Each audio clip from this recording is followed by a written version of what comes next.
Okay, so hello everybody. A lot to discuss this weekend.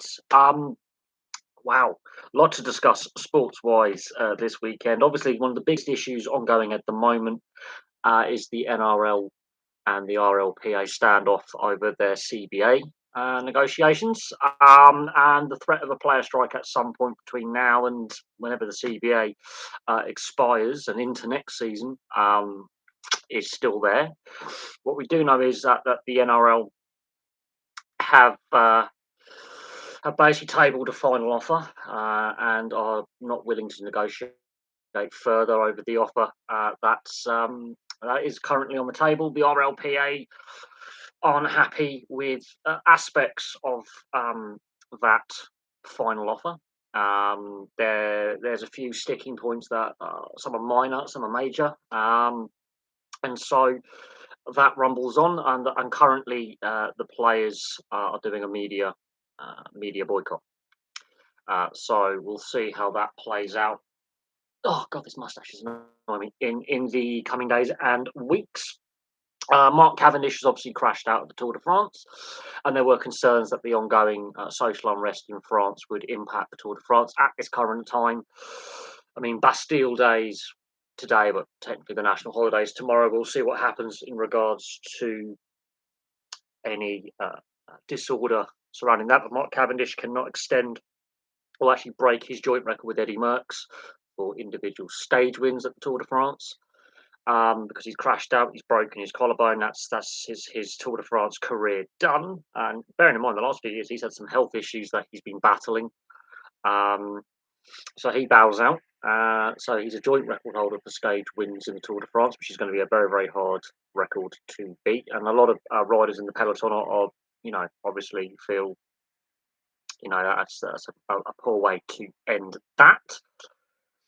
Obviously, the issue with the Ashes and the ending of the second test and the Bairstow stumping and the reaction, both from the MCG members, which was laughable to be honest, and the reaction in the media. I think they've really overblown.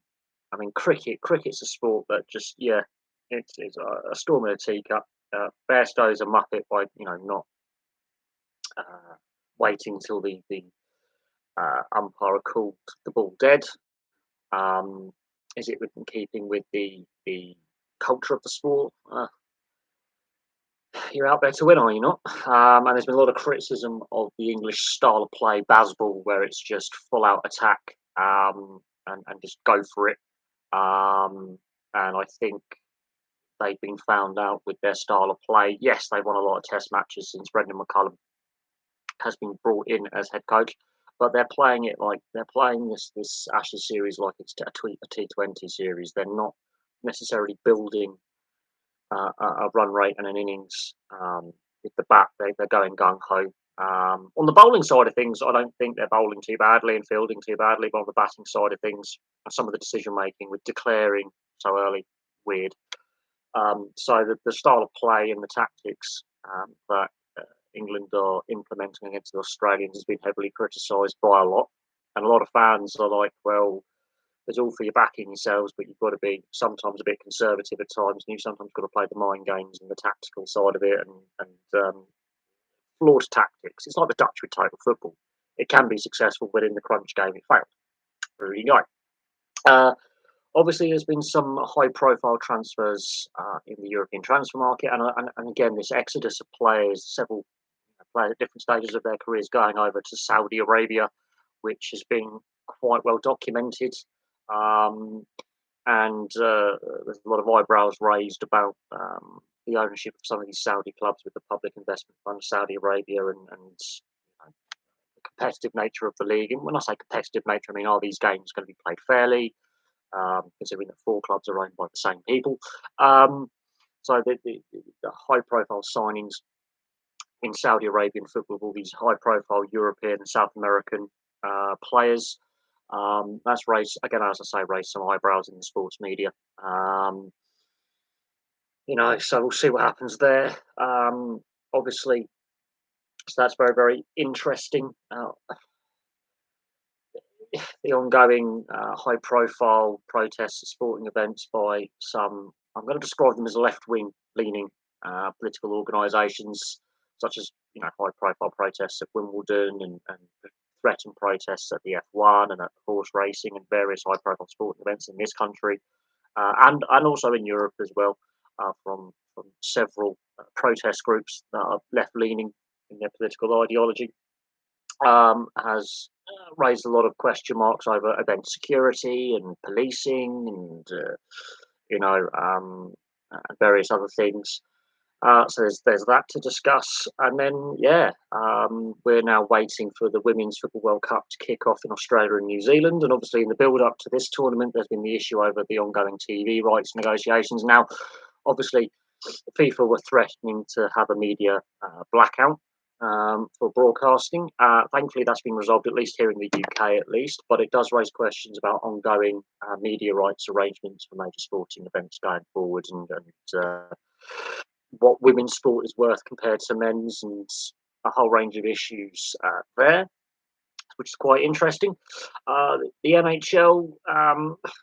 Obviously, free agencies now. Free agents can now be signed. The arbitration period for contracts is now begun. So we'll see how many players actually end up going to the full arbitration process. I think it's August the 4th. Arbitration has to end. So there's 22 players who've opted for the arbitration process, which means at the moment they're restricted free agents. At the end of that process, if they decide not to take the qualifying offer, they become unrestricted free agents. So there's still some player movement, and a lot of teams are very close to the salary cap in the NHL. So we are going to see some player movement at some point. Um, well, the it's not just the anti-oil protest. There's several other high-profile protest movements over the last, I'm going to say, decades.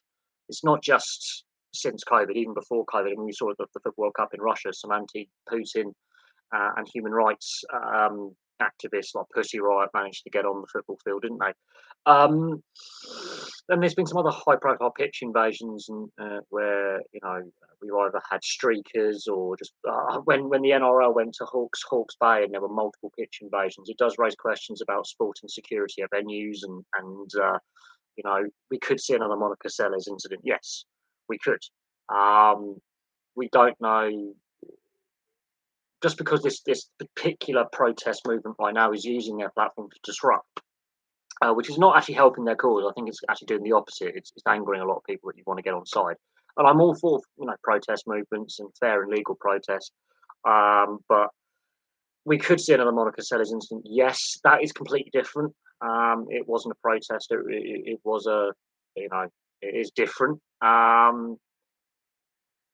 In regards to sporting security and legislation, I mean, yes, if they do something stupid at the F1, we've seen the F1 disrupt at Silverstone before with that nutty Irish priest who got on the track. I think it was back in 2003. Did it at several sport events, did it at the Olympics in 2004 with the marathon runner. So we've seen that before. Again, some of these sporting events like the Tour de France and other cycling events or marathons where you are, lengthy, stretches where there are no barriers between fans. And we saw it last year at Tour de France with that fan wanting to stick herself out for a selfie, and she took out a couple of riders. We used to see it in the rallying where the fans used to cover the road and then part like the Red Sea with the rally car going through the middle. And eventually we had some high-profile accidents where cars ploughed into fans, and fans were injured and killed. But we've been having this this debate about athlete welfare in regards to their security, and now with the rise of social media over the last 10 to 15 years, we've seen a lot of death threats sent to athletes and coaches and club representatives and sporting head offices and all sorts, and there doesn't seem to be any accountability. And Mike Tyson sums it up perfectly. A lot of these people who incite these idiots, because there are people online who incite these idiots. There is no consequences because you no longer get.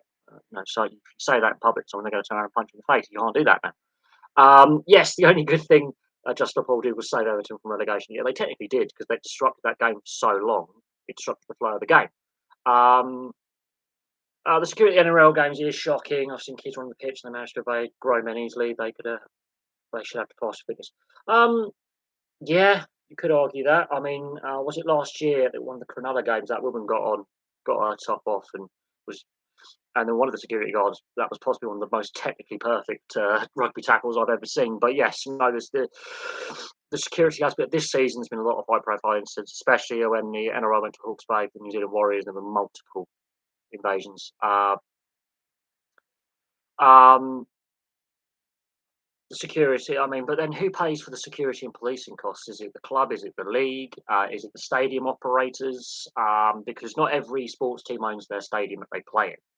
In the NRL, only two clubs own the stadium that they play in, which is the Dolphins and the Sharks. They own their stadiums. The rest of the NRL clubs, for example, are anchor tenants. So who pays for the security costs and the policing costs? Because over here in the UK, there's a debate about, especially with football, who pays for the policing and security costs.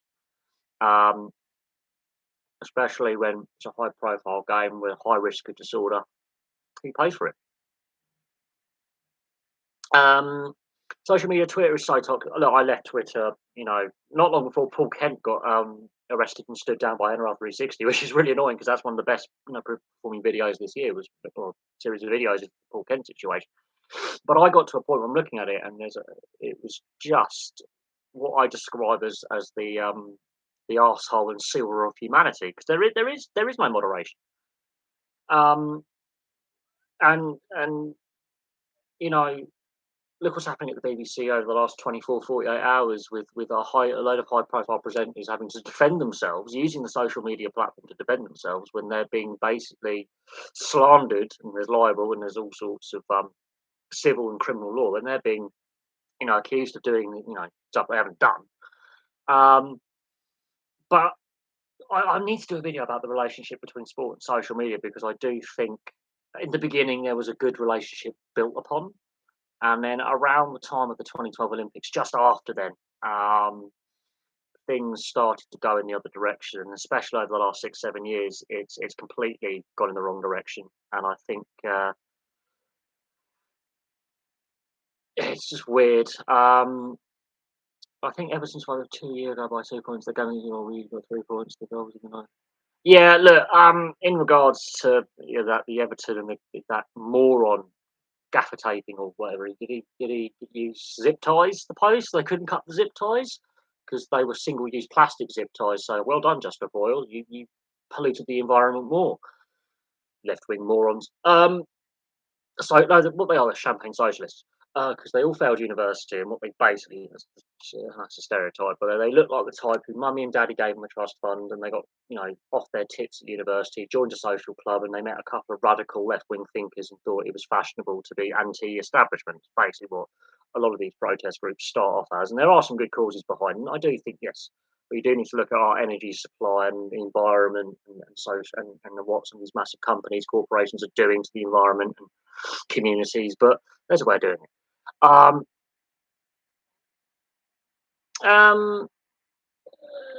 I think TikTok is pretty bad. TikTok is I don't trust. Look, TikTok is basically owned in part by the Chinese government, so a very brutal communist regime spying on you. By all means, use TikTok. Otherwise, be a normal human being and actually don't. Um, I find TikTok, some of the videos on TikTok are quite funny, but yeah, their algorithm is completely broken. Their protocols are surrounding content creation and what is and isn't acceptable are broken. I mean, I've had my own battles with YouTube, to be brutally honest. And how their algorithm works. Because my thunderstorm video yesterday, where I did the little short, exploded. It took 7 hours for the views to explode, and if you look at my shorts feed, you hear me go, basically my whole building shake when a big ball of ball lightning strikes nearby, and it's within a mile, and then the rumble of thunder. Now the full video is up as well of the storm and me describing what's going on, but that 10 and it took 7 hours for suddenly bang people start watching, and then suddenly the view count stopped. So their algorithm is completely broke, completely. And there's people viewing my content from 5, 6 years ago. So when I'm discussing the Dan Rowan situation with the Leicester City helicopter crash, people still watch that video. That was news in 2018. It's not news now.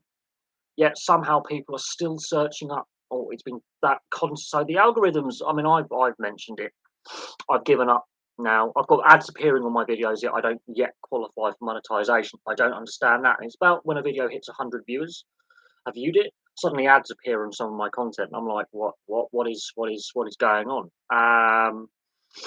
And I'm going to write an email to YouTube saying, well, you owe me ad money then, because you're showing monetization content on my channel without allowing me to earn revenue. So I'm going to raise that and say you owe me money. Um, uh, in regards to the rugby league and the NHL and stuff, yeah, some of them stay up, some don't. Again, they don't. The algorithm is AI. It's not human moderation. It's artificial intelligence, and so the so basically, when you play a video game and you've got the non-playable characters, that's AI. Basically, the principle of it. That's the best way I can describe it. So it's artificial intelligence. It's like when you got predictive text on, and eventually it learns how you craft certain sentences and put words in the right order. And I hate that because it's stupid. Um, so, and we're having that debate about Chat GPT and things like that. They don't use human moderators.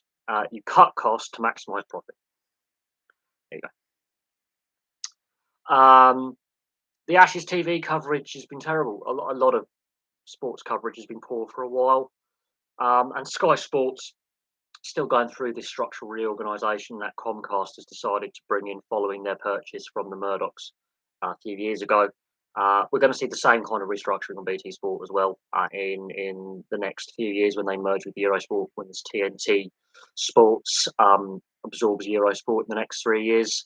Um, so there we go. I had a shorts video explode the other day, went from 0 to 1,000 views overnight. I had a shorts video explode in the space of 45 minutes, going from a handful of views to nearly 1,500 in about an hour. So, but their algorithm just doesn't make sense. Um, it really doesn't. But again, if we get more thunderstorms in the next few days, I bet you that shorts video explodes again. It makes no sense how they push the content. It really doesn't. I should have really put it up on the other channel. It might help the growth of the other channel, but yeah. I will be doing some content on the other channel. I will be watching The Witcher 3 next week because I've got a week off work. I'm going to actually get redo my Netflix account. They got a deal on the month for $4.99 a month, so I'll watch The Witcher and a few other box sets because I do want to take a little bit of a break on day to day from wall to wall sports coverage. It is getting a little bit. My brain is a bit fried. Is the best way to describe it. Don't get me wrong, I love my sports, but I think again, work-life balance. If this was to become my income earner, I'm going to have to figure out a work-life balance. I'm struggling with my normal day job right now, and I am feeling a bit mentally and physically fatigued. That's why I booked a week off. I thought I need a week off, and thankfully we've got a little bit of break until Origin. Well, Origin 3 is middle of next week. The NRLW and the Women's Football World Cup don't start until later in the month, so I can sort of balance my sport to other channel content and my work-life balance as well. Because the weather hasn't helped. The humidity is really wearing me out. So yeah, there we go. RoboCop. I had to study RoboCop when I was at college doing media studies. That was kind of fun to study, and Demolition Man.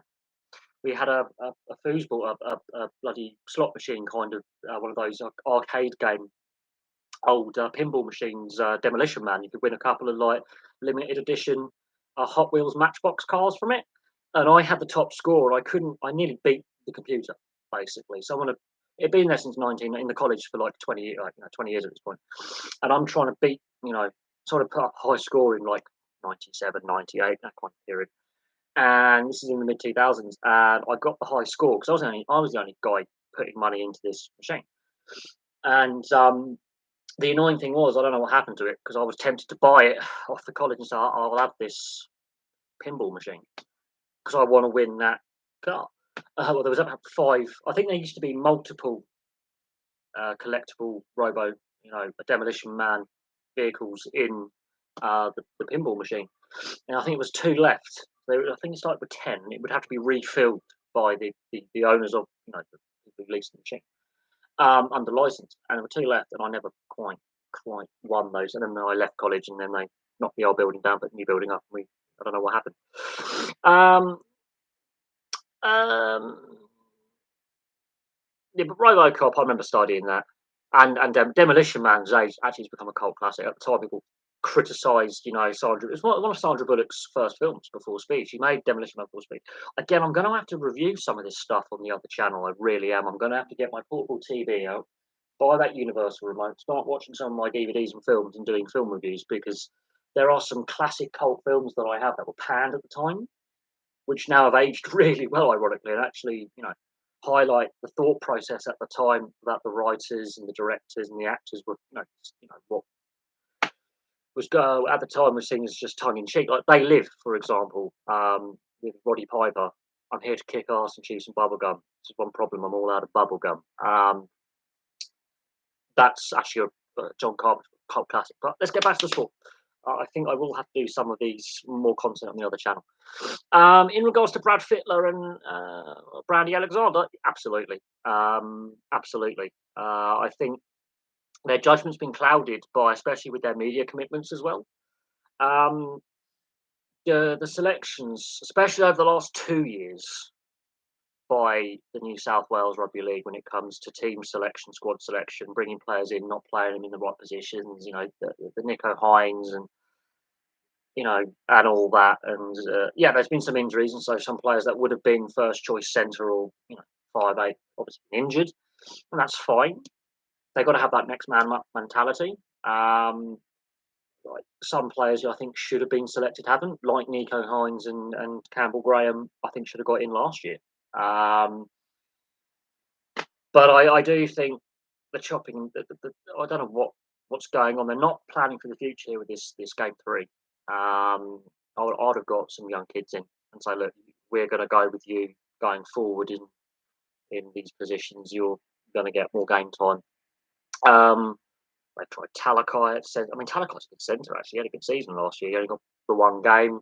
Didn't go very well. Well, you can't just go, well, one game. Yeah, you've got to stick with that for a I think get someone like Jeff Tuvey.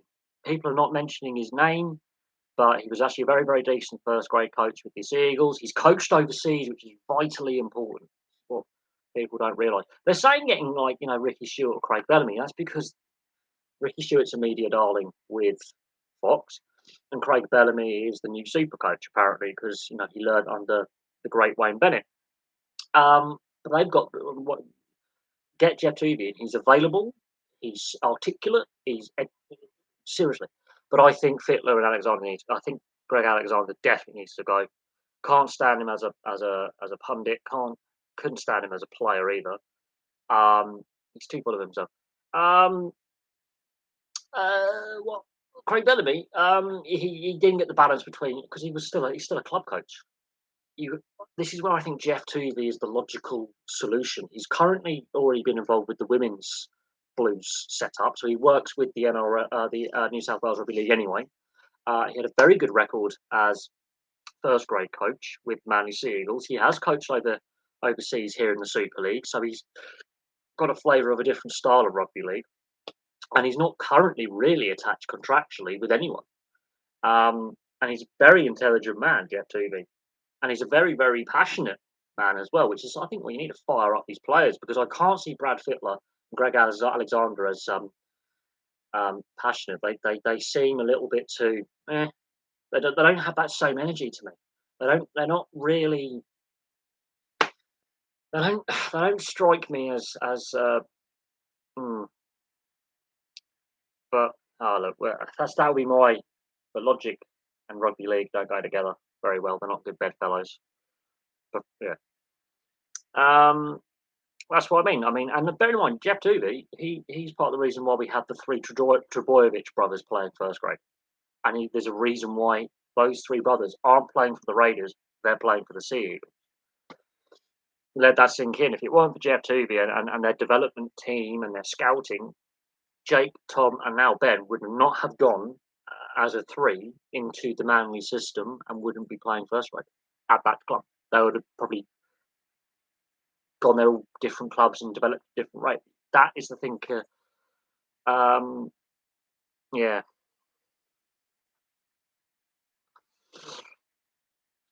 So for me, I would go with Jeff Tooley. He's played Origin. He's won Origin series as a player. He's been involved with the women's setup, which I think is crucial. Like he's been involved with the New South Wales Rugby League, so he knows their systems, their pathways, and he was a decent first grade coach in the NRL, and he's got a very good eye for picking and finding talent. Um, I wouldn't lead to Watmore. I wouldn't listen to Watmore. Daly Cherry Evans, he's a divisive character. Bear in mind, Cherry Evans, he's the Queensland captain, so I wouldn't put too much. I'll take that with a pinch of salt. I really would. I really would. You've got a disgruntled ex-Sea Eagles player. There you go. A disgruntled ex-Sea Eagles player.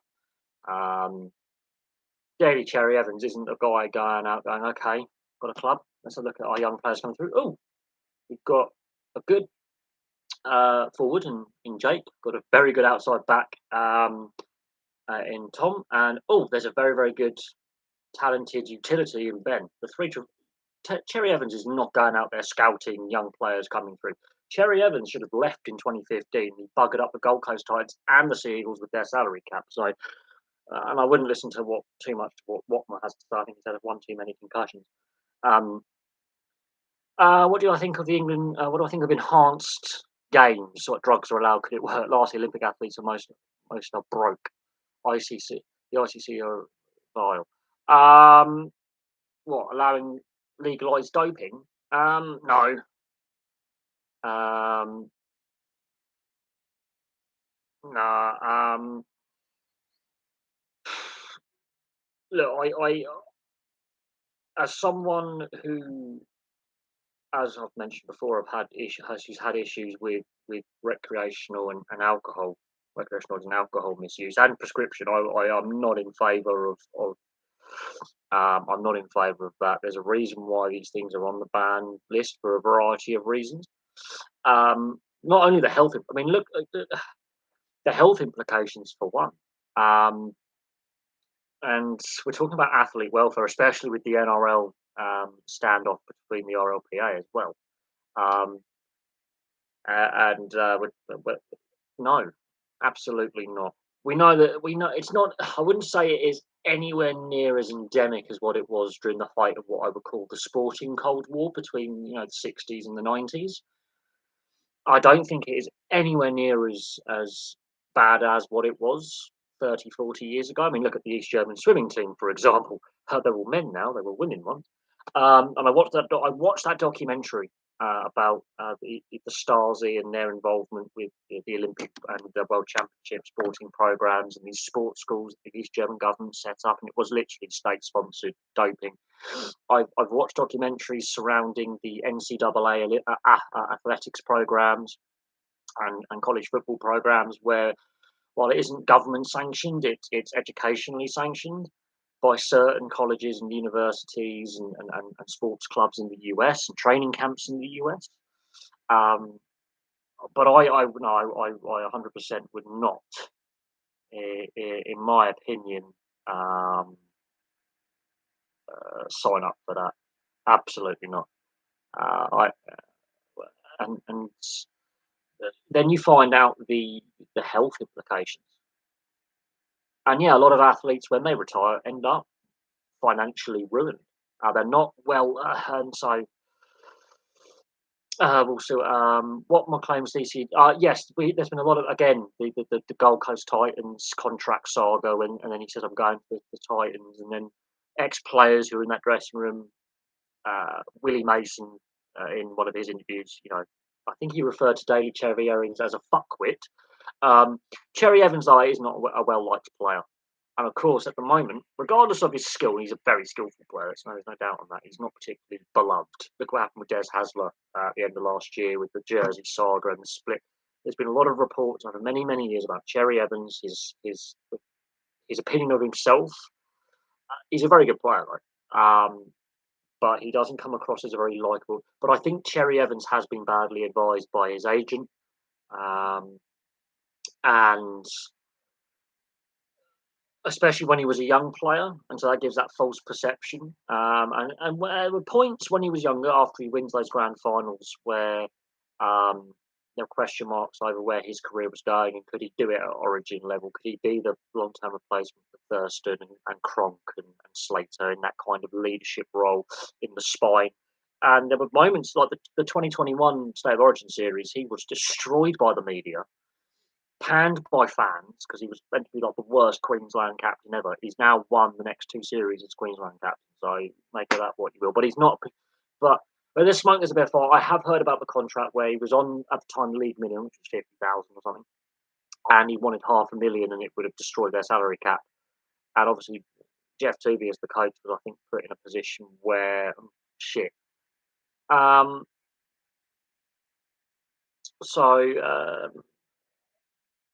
I've heard a lot of various things, but the time he did sign, apparently he signed, the 5-year contract he signed at the Titans, and then he backflips and he put the Titans into a hole, and he put Manly into a hole. It ultimately costs Trent Barrett his job at Manly, I think, and it caused chaos at the Gold Coast Titans, a team who would always struggle for that stability, which they now finally have off, and to a certain extent on the field, but unfortunately, obviously, Holbrook's departure was badly handled, but he he almost wrecked two clubs at the time. But a lot of his ex teammates aren't overly complimentary about David Cherry. But I think you're not going to get on with every work colleague any walk of life. I know I don't, with past or present. But what am I most look in regards into legalising doping and drug cheating and allowing recreationals? No. What are you most looking? What am I most looking forward to next year? Are the Euros. I've really tuned out of Olympic sports. I think for me that's gone by the wayside now. There's a lot of issues with the Olympics, especially with the organising office, the company, and the infrastructure company around building all these venues being investigated for embezzlement and other forms of corruption. It's just become a bit of a shambles. It's good to see England win another trophy at youth level, but realistically, how many will go on to play more than 20 games? Again, that's the progression pathways.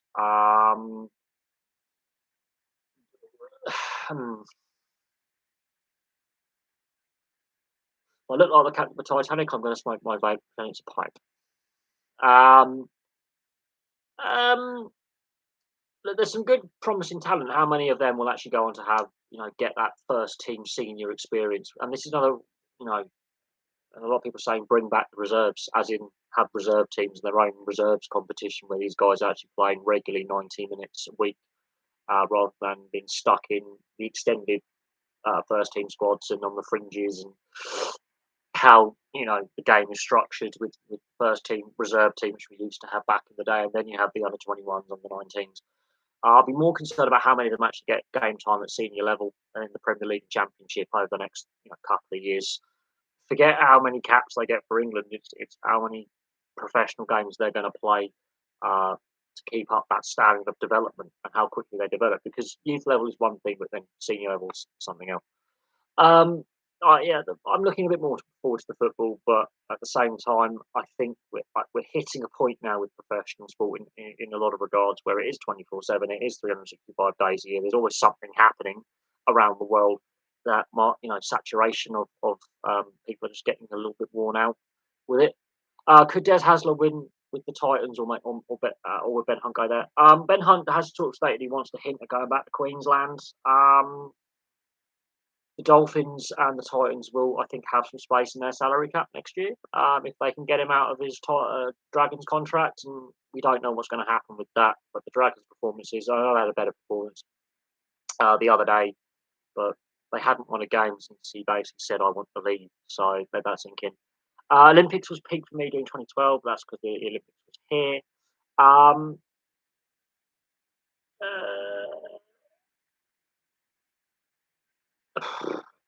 I think the Rio Games where like I started to look at the Olympics and go, there are problems here.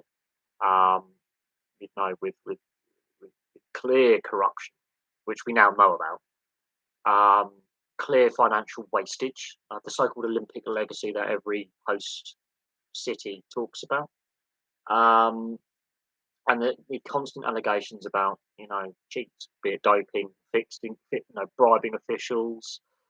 More stories are coming out about the IOC and IOC members taking bribes.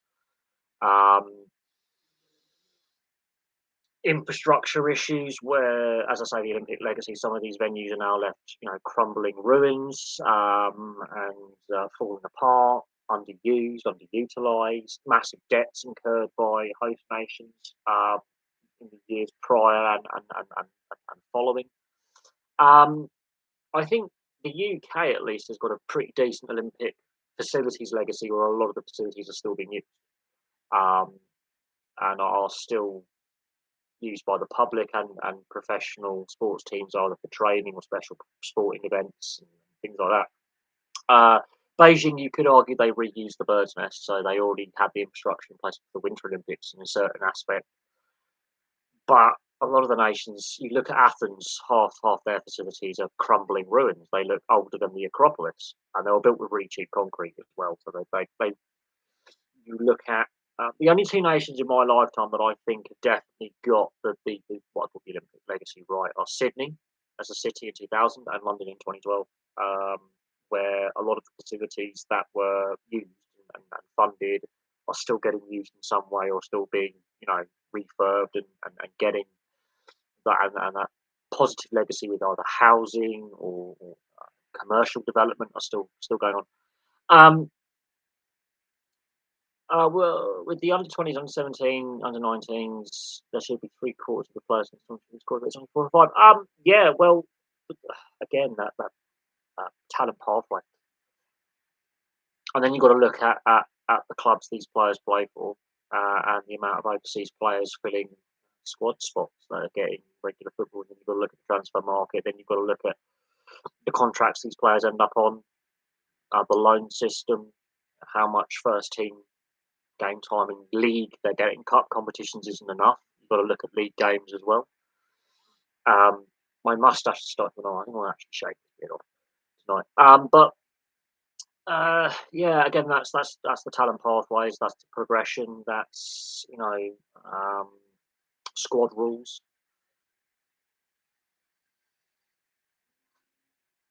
So there is that, and then again, Gareth Southgate. You got to look at the manager at the top. At the top, he sets the agenda of who he wants in his squad. Um, will Paris be safe for the Olympics to go there? Look, the social issues that France has are deep rooted and have been there for a very, very long time. But we're having the same discussion about the 2007 Rugby World Cup, because we had the 2005 riots uh, 2 years prior.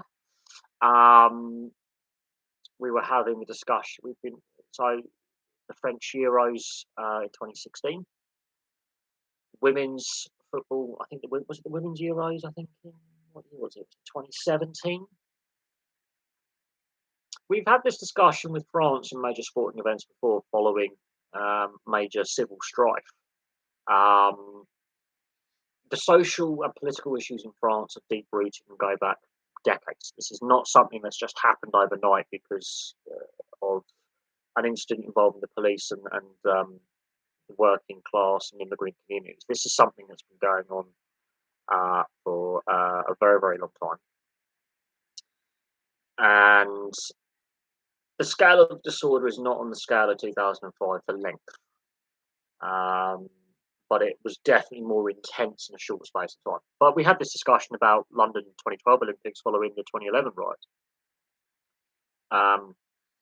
I mean, obviously in 1991 we had the poll tax riots, ended Thatcher's time as prime minister. Or 19, was it 90 or 91 we had the poll tax riots? But then we had Euro 96 only a few years later. Um, we've had several bouts of disorder in this country, but I think the I think it's a difficult one. But we've had these debates, especially surrounding France, with civil disorder and social issues, and then if a year or two after a major sporting event occurring, would it be safe? We'll see what happens. We'll see what happens. President Macron, much like his predecessors going back to President Mitterrand, have faced and had to grapple with this issue for a very, very long time. So this is not an issue that's just suddenly sprung up. This is going back to the 70s. Um, this is going back 4.5 decades of the breakdown in um, you know, the relationship with working class and poorer communities and the immigrant communities and the French state. And it we'll see what happens. Bastille Day is obviously today, but I think the national holiday is tomorrow, and that's always a day of heightened social. There's been a lot of riots on Bastille Day almost every year, so we'll see what happens on Bastille Day. We'll see what happens with anything happening today and tomorrow, and that might give us an indication of whether the mood in France has calmed a bit in the last couple of days, or whether it's still quite. They're still ready for disorder because the French love a good riot. That's one thing you can't deny about the French is they love a good riot. They do like to have a good riot in them. I love the way we like describing Timu. I'm shopping like a billionaire with Timu and John Smith's Abbott. Yeah, I should get. Let me just get my drink. I'll be back in a second.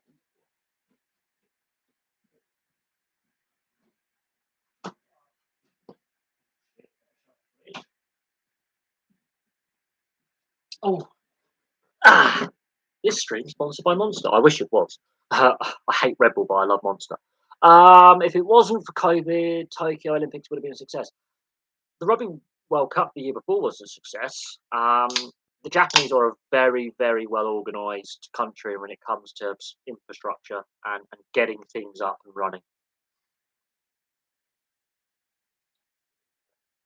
The Japanese work ethic is insane. You see some of the photos of after a volcanic eruption or an earthquake, and so there's damage to buildings. Within a week, that damage has been repaired, and the public transportation's working, and they've opened up the thoroughfares, they've cleared away the damage, and they're repairing the buildings, and they're back to it. That's a good stereotype, but if you want to know about anything to do with recent natural disasters in Japan, the Kobe earthquake and the 2011 Fukushima meltdown following the 2011 tsunami. There are still issues surrounding both Kobe and Fukushima. So while generally speaking, the Japanese are very, very good at organising things, getting infrastructure projects completed, great transportation, putting on major music and sporting events, which they've proven they can do over many, many years. COVID became a bit of a political issue for the Abe government. It led to one of the reasons. It was one of the reasons why Abe stood down as Japanese prime minister. Obviously, his health was a major issue, but it did become very damaging for the Japanese government with what was going on with the pandemic and whether the Olympics would actually take place or not. It slowed down final construction phase for some of the arenas and facilities and the organisation. And in the end, it was delayed by a year, and it didn't. Obviously, with the lack of crowds and restrictions in place, it obviously, but Japan and the Olympics, when they were there, the nation chosen to host, there's always some kind of natural disaster or conflict blows up somewhere in the world, like World War Two with the Tokyo Olympics in the past, where it was meant to host in 1940, and of course the world's at war. So that's a bit of what they call the Japanese Olympic curse.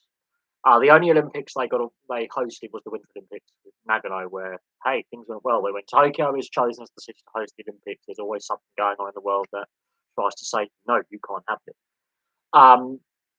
But yeah, I think it is unfair to call it a failure. I think the facilities they put in place will be used by the Japanese people and international tourists and future sporting and social events going forward. And be used with that infrastructure. But they were always up against it. As soon as we knew that the world was going into lockdown and having to shut down because of the pandemic. It was like, will we actually have an Olympics? And the Japanese rarely protest. This is the thing.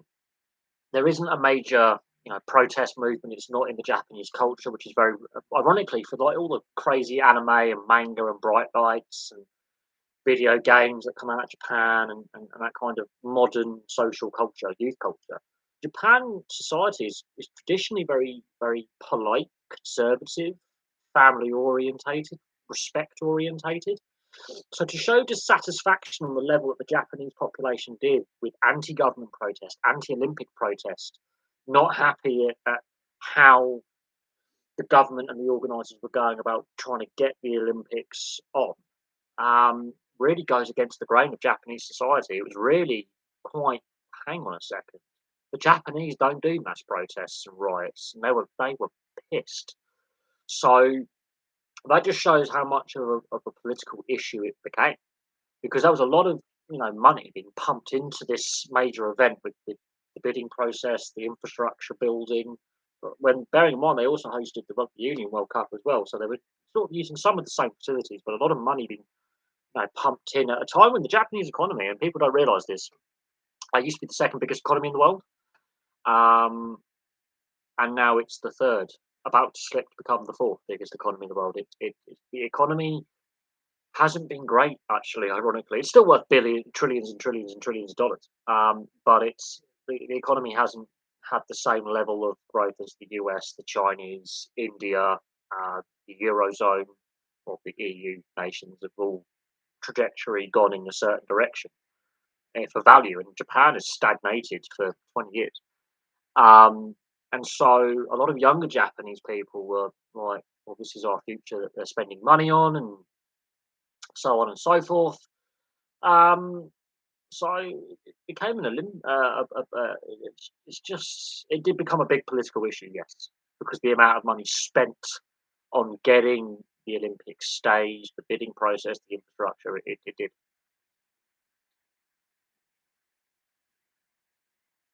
But again, that's another issue altogether. Um, but I wouldn't say it was a complete failure because eventually, they were hosted. But I didn't. I only watched 5 minutes of the Olympics in 2021, and I watched none of the Beijing Winter Olympics at all. For me, the Olympics, I think, is a tainted sporting event now with allegations surrounding host nations, the IOC, corruption, doping, all sorts. But I did thoroughly enjoy both the Rio and the London Olympics. They were my two of my favourites. For Olympic Games in my lifetime, obviously the Lillehammer Winter Olympics in '94 is my first Olympic memory that I can really truly remember. Albertville, I was too young to really truly appreciate the '92 Winter Olympics in Albertville, but the '94 Winter Olympics in Lillehammer, I remember quite well. Um, my mum loves her winter sports like skiing, so we really enjoyed that as a family.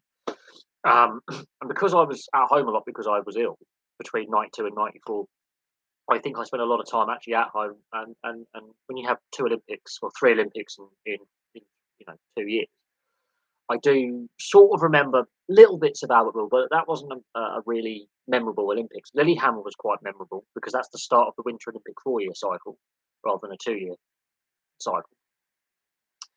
And the growth of the Winter Olympic movement in that bit of the IOC, where more Winter Olympic events, more nations competing, more money invested um, in the Winter Olympic side, the winter sports. I Nagano had some good stories come out of it. Salt Lake City, I basically I prefer the Winter Olympics over the Summer Olympics, but at the same time, I've sort of grown weary of what the Olympics stands for, and a lot of negative headlines have come out about Olympic Games over recent years, much like FIFA, much like World Rugby, made a lot of major sporting governing bodies of sports, but a lot of negative headlines come out in more recent years. A lot of it's to do with corruption, and that sort of taints things. But Hello. I hope you enjoyed your holiday. Yeah, the weather's been a bit mental. We've had some very hot. I mean, Friday was one of the hottest days of the year, and I was working that. The humidity on Friday was ridiculous, and then yesterday, all the thunderstorms we had. Two thunderstorms in one early hours, which I couldn't get any footage of because it was so dark and it was I could get limited. No, the footage I got wasn't great. I'm not posting that. But then that massive thunderstorm we had yesterday, mid morning, mid early afternoon, late morning, was just brutal. The humidity yesterday. So the weather's been a bit crazy. We've had some hot spells and then a lot of thunderstorms. This time last year we had no rain. Now we're getting punctuated with really hot, short, sharp hot spells, and then thunderstorms, and then another short, sharp hot spell, and then a week of disrupted. So the weather, this year is completely different to last year, but the temperatures are very, very similar, which is just ridiculous. Um, am I enjoying the summer so far? I actually feel more exhausted and worn out this summer than last summer with the weather. Obviously, working outside my full time day job, I think the humidity is just becoming a killer. Um, and what is interesting is I've worked the hottest days on 2018, 2019, 2020, 2021, 2022, and so far this year I've worked some of the hottest days ever on record, which is ridiculous. But no, the weather has been a bit all over the place. Um, which is interesting. And obviously, a lot of people do watch my weather videos that I put up. I should put more weather videos on the other channel as well, help that grow because some of them have done really really well. Some of my most popular videos are my weather videos when I'm like in the garden, thunderstorm, hail, snow, that kind of thing. They do really well. I don't know why, but and I think the weather had an impact on the Major League Baseball games, for example. I think because the way the stadium is constructed and the layout of the stadium, it traps the heat and humidity inside. And I think that's why scoring was down this year in Major League Baseball in the London series compared to 2019. But that's another thing. Um, but no, I think the weather is impacting me more this year than last year. I'm definitely feeling a lot more wear and tear on the body. I'm not sleeping as well as I did last year, even though it was a lot hotter last year. Um, oh, Swanage, Swanage. Dorset's a lovely part of the world. I've got family literally down the road from Swanage and Cork Castle. It's a lovely part of the world. I haven't actually been to Swanage and Cork Castle since I was a kid, but it's definitely on my revisiting list, especially for the other channel. I would love to do a walk around Cork Castle and take some photos and take some videos. I've got to do a video on Cork Castle, and I'll do that for the History Channel because I've had Lulworth Cove, many a school trip going down there. Swanage Railway, I've been there. My friend used to volunteer with his dad at the Swanage Railway, so and on the chair just there is all my railway books. I've got books on the history of the Swanage Railway and that part of the world and the Jurassic Coast and very interesting part of the world. Very interesting part of the world. Um, it's what is interesting is places like Dorset don't actually, apart from the sailing, because obviously the sailing, the Olympics took place in Portland Harbour, doesn't really produce a lot of athletes apart from sailing. But Dorset's a very rural part of the world, very very rural. Bournemouth is now technically part of Dorset, but used to be technically part of Hampshire. So the major population centre is now separate, Bournemouth and Poole. So yeah, it's a very rural part of the country. Um, very, very rural. But I was only down there a few weeks ago for my grandmother's funeral, so I was actually in that part of Dorset only a couple of weeks ago. So yeah, but I love Dorset. I love that part of the world. I've got family down there. I used to go there in the summer with other with family and friends. So I've got a good connection with that part of the world. It's a lovely part of the world.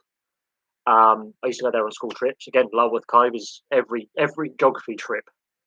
Um, doesn't matter if you're a university student or a primary school student. Almost every geography trip at some geography course at some point goes Lulworth Cove, please, and you just go down uh, to um, to Dorset for a long weekend, basically. Yes, the young Dutch racing driver. That's another fatal accident at Spa, at the same section of Spa, at the section of Eau Rouge to the back straight. And we have to look at okay, this particular section of the track. I mean, there was a big shunt there in the 6 hours of Spa endurance race with one of the Cadillacs going off. and I believe one of the Toyotas in qualifying went off there as well. Um, so there's been a few high-profile accidents there recently. I remember Nico Hulken. Was it Nico Hulkenberg or was it Nico Rosberg had a big shunt there when he had a puncture. Um, and yeah, they've taken away the gravel traps and they put in tarmac runoff, and then foam, these weird barriers that actually bounce back out into the bloody road, onto a blind crest, you know, fifth gear section where it's a flowing set of basic chicane. You're going up a hill on a blind crest and you fly off either way and you bounce back out and you've got the old pit exit. And I say bring back the gravel traps there to decelerate the cars before going into those new barriers. But the FIA thinks that's safer, but no. That's two fatalities now in a couple of years, and that's I mean, there was it the 12 hours of Spa or 24 hours of Spa where the Lamborghini hit? I think it was 2 years ago in 2021 where the Lamborghini goes into the same barrier that Cadillac went into for the 6 hours of Spa endurance race and bounces back out, spins back out into basically the same accident as the GP2. You could almost. The cars are different. One's a single seat, open cockpit, open wheel racing. One's obviously a GT car, but the accidents are basically the same. One car gets it wrong, goes into the barrier, gets flung out back into the track when the cars are going up a blind crest at full speed, and they all pile into each other. So you get a multiple vehicle accident, which is avoidable if you have gravel traps, because it will decelerate the car going into the barrier and then out of the barrier. So they've actually reduced because I don't know. But several high-profile, dangerous accidents. Obviously, we love motorsport because of the risk of accidents, and some of the accidents are funny where you've got two drivers just go, and obviously, sometimes the accidents are the most entertaining collisions, some of the most entertaining bits of the V8 supercars or the F1 or but when you have a section of a racetrack that is still killing people in the 21st century, and it's not motorcycle racing, it's car racing, you've got an issue there. Yeah, AFC Bournemouth, yes. Technically, Bournemouth is traditionally part of Hampshire, but yes, that is the only professional club currently based in what is the county of Dorset, yes. Yeovil's technically in Somerset, their stadium, so even though a lot of their players actually come from Dorset historically, and a lot of their fans. Yeah, I think Dorset's one of those areas where, the local village cricket club, um, is your sport, or the local village rugby club really is or village football club at the non-professional level. When you're talking about amateur grassroots, where sports played, and occasionally a player is good enough to be scouted by a professional team and go, we'll have that player in our system, that individual. But for the most part, yeah, it's a very rural part of the world, is Dorset, and therefore low population centres. Apart from Bournemouth and Dorchester and Weymouth and Portland, it's little tiny villages. We're talking little tiny villages, um, and small hamlets, and maybe a little market, what would be classed as a market town by old standards, by today's standards, a large village. So the population is concentrated in 3 or 4 locations, and for the most part, it's very rural, poor infrastructure, transport links, and yeah, it's just not that the salaries aren't there. So there's not a lot of wages. You know, heavily reliant on the service industry, so tourism. The transport infrastructure is lacking, and has been underinvested in for a very, very long time. And that impacts professional sports development. Um, so yeah, there is those discussions to be had about investing in communities, and infrastructure. But yeah, it is what it is.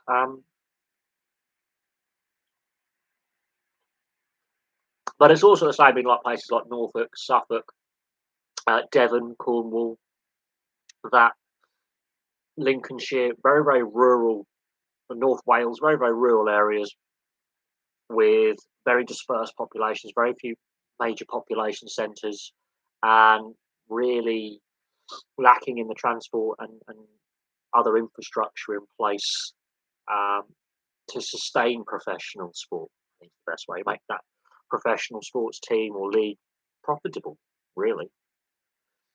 And basically, the sporting landscape is um, very amateur, grassroots. Your local village cricket club, maybe the local village rugby club, kind of thing. Um, and even then, sometimes the standing is so hit and miss. It is what it is. It's a shame. Um, because there's no doubt there's some very talented athletes who give up on sport because there isn't a pathway there for them to pursue that career on a more professional basis. Yeah, 30 years since a Canadian team won the Stanley Cup. Will Canada ever win the cup again? Well, people are saying Toronto have a good chance, and the Canadians obviously at some point will get that momentum again. The Oilers possibly. People say, "Oh, players don't want to sign as free agents or get traded to Canadian teams." That's a myth because apart from obviously Blake Wheeler getting bought out and waived and told to go on your way and sign with the Rangers, um, but with the Jets, for example,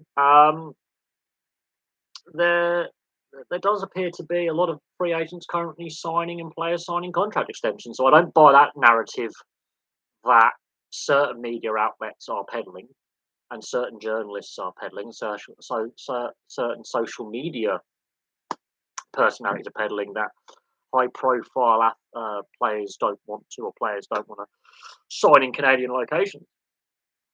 And so I don't buy that narrative. Um, it just so happens you've got a 32 team league now, and the majority of teams are south of the border. So there's your answer. The majority of players that win the Stanley Cup are Canadians. So I don't buy that narrative. But you've got to look at the league has changed since 1993 massively. Um, you know, we've lost the Quebec Nordiques and the original Jets being relocated.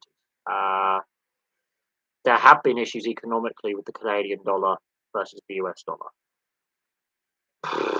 But you've also got to look at some really bad team ownership and bad roster management because there's a lot of American teams that haven't won the Stanley Cup for a long time or ever.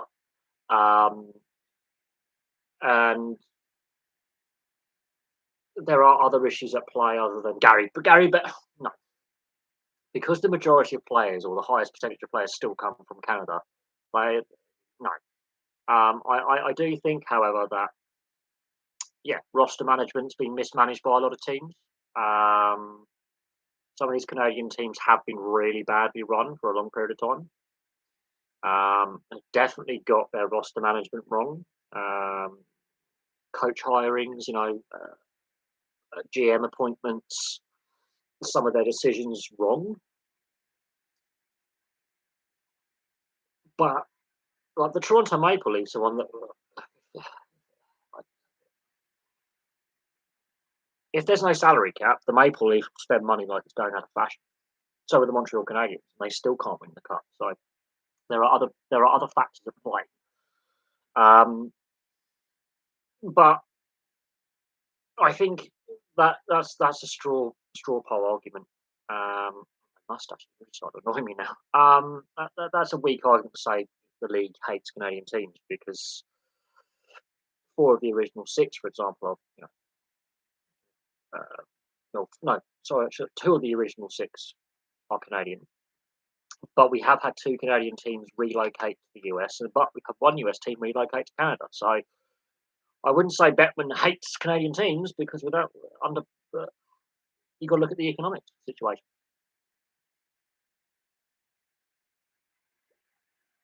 It's a lazy argument to blame the league and Gary Bettman for 30 years of Canadian teams failing to win the final. I mean, Vancouver had it in their grasp in 2011 and bluffed it. So you can't use that weak argument to say the league hates Canadian teams.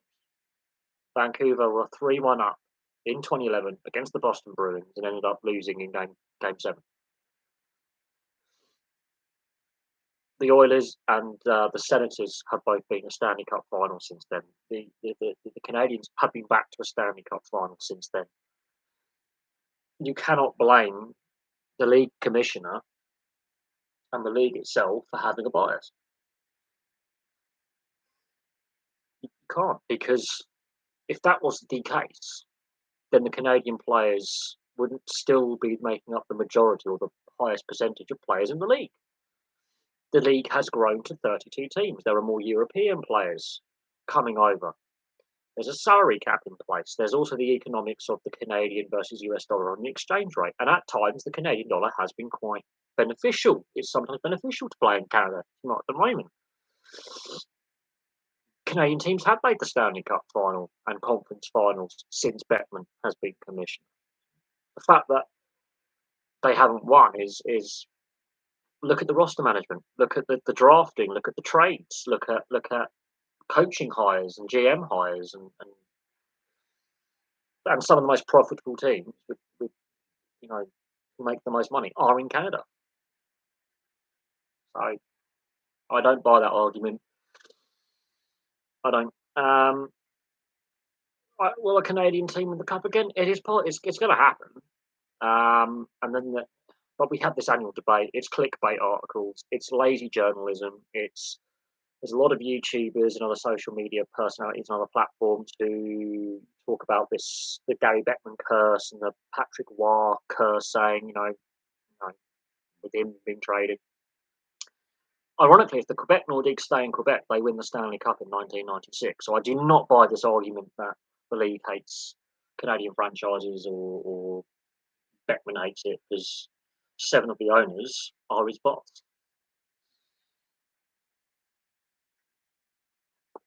Bettman is the mouthpiece of the owners. The Stanley Cup lives in Toronto, so when it's not, going on its tour in the off season, so the keeper of the cup is Canadian. The Hall of Fame is in Canada. I don't buy that.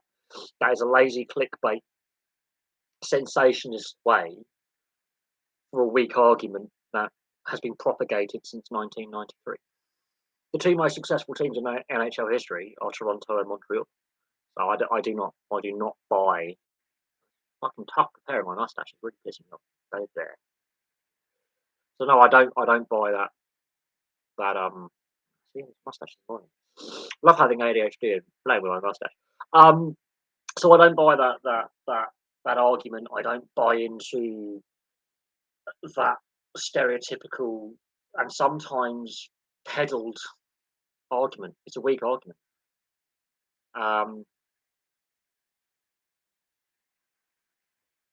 I think 60% of the Canadian players come from the Montreal urban area and the Toronto urban area. So, that tells you that the production line's still there. I do think, however, there is again, this media perception, but you've got to look at the league. The league has changed since 1993. The NHL, even before Bettman decided to go, right, we're going to go on an aggressive expansion policy between 1991 and 2000. They added 9 new teams in a decade. Then they slowed the expansion down. They wait until Vegas and Seattle come in. There's been a couple of relocations in the 90s. The Arizona situation is still ongoing, but I do believe they end up staying in Arizona long term. Otherwise, they've said, look, go to Houston now. So, but people go, look at Arizona, look at Florida, look at Carolina. Carolina is now a very good side. Florida's now made a Stanley Cup final. I do think their consistency is going to pay off with Arizona, but it doesn't matter if Arizona was still the original Jets. They were badly run for a long time. So let's stop this argument. 21 of the teams are based in the US. You have a greater chance of winning the Stanley Cup as a US team. If the Canadians had their own division, all the Canadian teams were in a Canadian division, that argument changes, because now you've got a 1 in 4 chance of winning the Stanley Cup. That's how it works. But I wouldn't say Bettman's got an agenda. His job as commissioner, he's hired by the 32 owners. He keeps his role because the owners want him there. To get him out of that role, 2/3 of the owners have to vote in majority replacing him. Honestly. Now, have the league got certain things wrong? Yes. The fact that the Canadian teams have to pay their salaries to players in US dollars means it is more expensive north of the border to run a franchise. Have been times over the last 20, 30 years that several Canadian teams have been close to moving. What two teams have moved? One team has moved, but a US team has moved to Canada. So in my lifetime, I mean, technically, two teams have moved to Canada in the league, from the US to Canada. So Calgary and Winnipeg, their original franchises were both in Atlanta. So I don't buy into this narrative that the league hates the Canadian teams and has a bias against them. It makes no sense. Some of the most profitable teams that make the most money are in Canada. But when it comes down to the day-to-day economics of the league, it is more expensive to run a Canadian team with the wages you have to pay in US dollars for the salary cap. The exchange rate is not favourable. Um, and yes, you could look at local and state and provincial and municipal taxes and national taxes. That tax rates in Canada are different to the US, and therefore, and the climate. Yes, you could argue that, but that again, weak arguments. If you've got the right culture, you will play anywhere. If you are a player and you want a chance to win, you're looking at the Maple Leafs. You will sign for the Maple Leafs. If, like, we go back to some of the good Vancouver sides, so 94 and 2011, and then those periods around, they had free agents were signing there. Do I think the NRL will have a lockout strike long-term impacts? Wouldn't rule out. I discussed that in the video earlier. It hasn't been ruled out. Clint Newton hasn't ruled that out. Um, there are some big sticking points, which I don't think the NRL are willing to address at this time. But the fact that the best part of 2 years has been wasted on these negotiations for no outcome is concerning. The fact they've gone through two separate mediators, independent mediators, in the 20 months is concerning. Um, I don't think either side has gone into this in good faith. I do think the media is got an unbalanced reporting in where they're basically hinting at more in favour of the league over the RLPA for the most part. I think there are a few radio stations and independent journalists who are a bit more balanced in their viewpoint. I think Clint Newton was particularly brave in going on Triple M earlier today um, to deal with James Hooper's an absolute clown. Gordon Tallis, I think, has shown up his limitations as a journalist when he's talking about the administration side of the sport. When I'm down the middle, I think the players have to give some ground on some of the points they want to get. I think they need to stick to their guns though on the backdated pay. I do think they need to stick to their guns on the backdated pay over COVID and a few other issues there and their personal data. I think they need to stick to guns to the big issues. But some of the more minor issues, the NRL has already given ground on. We're going to increase the money going into the education funds, the player welfare funds, that kind of thing. Load management, I hate that term, but maximum. I mean, I think backing up before and after Origin, I think that's going to become a thing of the past if we're talking about load management. If you are selected for your state or your country to play representative games, I think they're going to say the week before and the week after you can't play a club game. I think so. Backing up after Origin will be a thing of the past. If we're talking about load management, I think the players are going to have to cop that and say that's in the rules. But look, I think the main some of the big sticking points I do think is that unpaid backdated salary that players are owed. Now, a lot of the players weren't NRL players at the time. There's a lot of debutants. There's a lot of young players who come through and fringe players who are now first team regulars who are suddenly now in the RLPA that weren't in the RLPA during COVID. I do think that the media does have that biased reporting. I am frustrated. It's the second media boycott we've had this year. They were threatening to escalate in the preseason. They didn't. But I don't think either side has been negotiating in good faith from the start.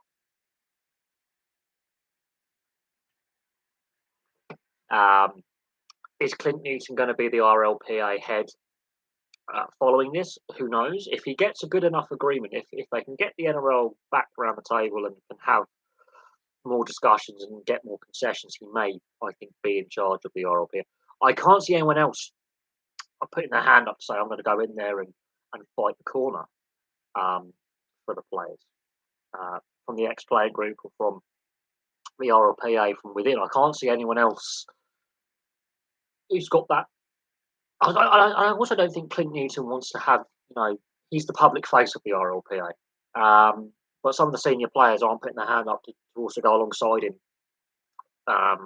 like Christian Welsh, for example. Because Christian Welsh has spent a lot of time out injured in recent seasons. So in the recent season, where Christian Welsh hasn't been training, hasn't been playing because of his injuries he's had, he could have been the players' public face, explain a lot of the players' concerns at these press conferences and in these negotiations. Impacts. The NRL wants to play games overseas. We've got the end of season international tests, the international game, who's going to be hosting the Rugby League World Cup in 2025, the continued expansion of both the women's and men's leagues, and the budgeting of the RLPA being, reduced by a third because of COVID, hasn't gone back to the pre-COVID levels, even though the RLPA has expanded it with its membership because new teams have been added, both in the men and women's games. They've got more members.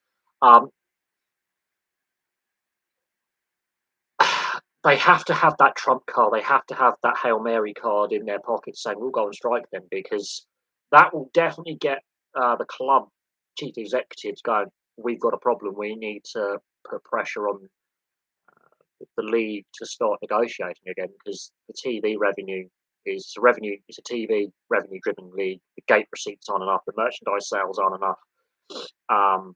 The third party payments and sponsors aren't enough to keep the game going, to sustain not only the player salaries, but the club directors and people, those in club boards and club administration. It's not enough to keep their salaries going, and I don't see them willing to take a pay cut anytime soon, with some of their salaries that they're well paid. I don't think that the players won't be too happy about that, because they're happy to go on international tours and play international games overseas and get paid their money. So in that regard, and it means they can get chance of more third party sponsors. So I can't see them not being too happy about that, but they want to have a decision at what games they are. Are they pre-season? Are they state of origin games? Are they internationals? Are they the All-Star game? I don't think the RLP are against overseas games. But in order for that to happen, those teams will definitely need to have a bye week before and after. That's my opinion. In regards to, okay, we're taking games to the US. Well, the teams involved will have to be scheduled for the bye week.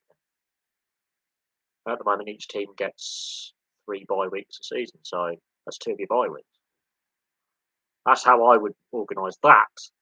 In regards to, look, the Tonga team that's going to be coming to tour England, the majority, if not all of those players, are going to be NRL players.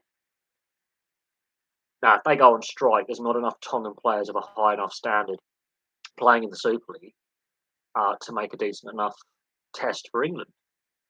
And there's a fair few high-profile England players who are NRL players who are part of the RLPA. So,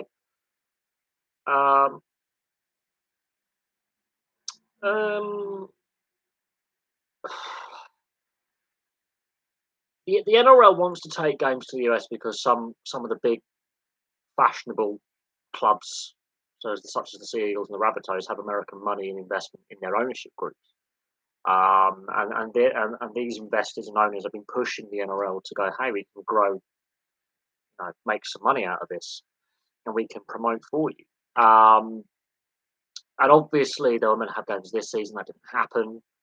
But the NRL is saying, we're not going to give up on this. We want to continue over a long period of time going forward. The fact, though, it's taken 20 months, and I've covered this now in a couple of videos, and I've discussed this before. This is going back to a lot of the mistrust between the RLPA and the league goes back to Todd Greenberg's time in charge, and even David Gallop. But the foundations of this issue go back to 2003. The league would rather there wasn't an RLPA. So they would rather there wasn't. And you've got to remember the Super League was players were getting misrepresented, and their contracts were worth less than the paper they were printed on. A lot of abuses of power. We've seen it in other leagues as well. Um, and I know a lot of the viewers of this channel aren't NHL fans, but watch the hockey guy and the way he describes the various lockouts and strikes and issues. Like, so you had Bob Goodenough, and he ends up setting up the players' union, the NHLPA, in the 60s, being heavily involved with it. Oh no, not him. He was no, it was someone else. Bobby Orr's old agent. He was stealing money off the players. Um, yeah, there's been some cooking of the books, yes. But I think there's been a lot of mistrust over the finances and who pays what and budgeting and that came to a light during COVID. COVID exposed this. Now, I'm surprised Volandis hasn't got more involved as the chairman of the Australian Rugby League. I'm surprised Volandis hasn't got more involved. He's a very good negotiator. Look what he did for New South Wales Racing, and look what he's done for the league during COVID. I really am surprised Volandis hasn't got more hands on with this. And bearing in mind, Andrew Abdo was the commercial guy who was going overseas a lot to the US. This USA take games to the USA is Abdo's idea. He's the commercial side of things, and then talking about TV negotiations, he's trying to take games overseas. You know how they can best promote the game. Um, Greenberg, by the end, was just a figurehead. He was just there. He was making no actual. He wasn't in charge of negotiations for resumption of play. He had no power by the end because yes, he might have done some good things for the game.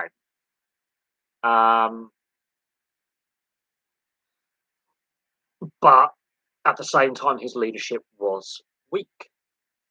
Bad things happened at the NRL, whether because leadership starts from the top, culture starts from the top, and Todd Greenberg, there's always been suspicions of him being a bit dodgy financially, which have been unproven. But look what happened to the Canterbury Bulldogs when he was involved with the Canterbury Bulldogs. Following the Bulldogs, there was financial issues there. There was a black hole in the league's revenues under Greenberg, so I think there is a lack of trust, and there was a lack of transparency in where the money's gone, especially from the Players Fund during COVID. Oh yeah, the whole Parramatta thing was bad. The whole 2018 off season was a mess. The Cronulla situation, the peptide scandal, the Sea Eagles situation, that was all bad. Obviously, could have handled a lot better. But when he came in, we had the aftermath of the Melbourne Storm, Coffs Harbour, the Canterbury Bulldogs, the Warriors, all their salary cap breaches. Oh look, yeah, and again, I think yes. I mean, that was early on in his tenure, but it wasn't. I think the way they handled a lot of things. So there's that lack of trust and weak governance. I think we've got a bit. Now we've got a bit more governance where people in charge of running the game have got some steel about them and some direction about them. Whether they're taking it in the right direction, we can debate that. I do agree with the RLPA on several issues that they have highlighted. And Clint Newton, whether you like him or dislike him, I think was very brave to go on Triple M earlier today and yesterday for in Australia, for example, and basically have to deal with James bloody Hooper. And I mean Gordon Tallis, I don't mind Gordon Tallis, but it did highlight how I wouldn't say ignorant, but actually yeah, I would say how ignorant Gordon Tallis is. And a lot of players aren't. I wouldn't say badly educated, but just didn't do well academically at school. Their skills are more action hands-on, so they would have been great in the trades, but not very good at administration or doing a degree at university. I think that's a fair assessment. They're more vocational rather than academic students. Um, the, so, and Gordon Tallis, from a mixed race, Aboriginal, Scottish background. Um, he's put his hand up and said, "Yeah, I don't know the full ins and outs of what's going on," and I think he didn't do a good job as being the ex-player interviewing Clint Newton. James Graham wasn't really given a chance to raise his questions, and I think James Graham was coming at this going, "Okay, I'm from a working class, Scouse background. Um, you know, I played. And bearing in mind, James Graham has played the game over here and over in the NRL. I wouldn't say he's thick as mints. I say in regards when it comes to finances and academic style education, Gordon Tallis. You can imagine Gordon Tallis being a bricklayer and a ground, working as on a building site as a paint decorator, as a trade. You can see Gordon Tallis being a hard working guy in a working class profession. I wouldn't see Gordon Tallis as a lawyer or as an accountant. That's no disrespect to Gordon Tallis. Great player, great attitude on the field and off the field in training, good work ethic. And he's put his hand up going on the administration side. I don't know. I'm not an accountant. I'm not an administrator. I'm not an office clerk. You can't see him doing an office job. But James Hooper comes across as an absolute clown. And I agree with a lot of people who just can't stand him as a journalist. I completely agree with that. But he works for Fox, which is a Murdoch company. So they have an agenda. And it would be the same if this was a Packer-owned company and one of their journalists.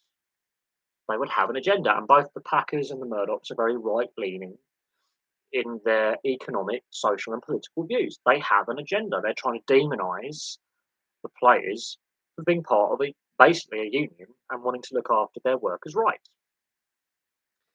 Um,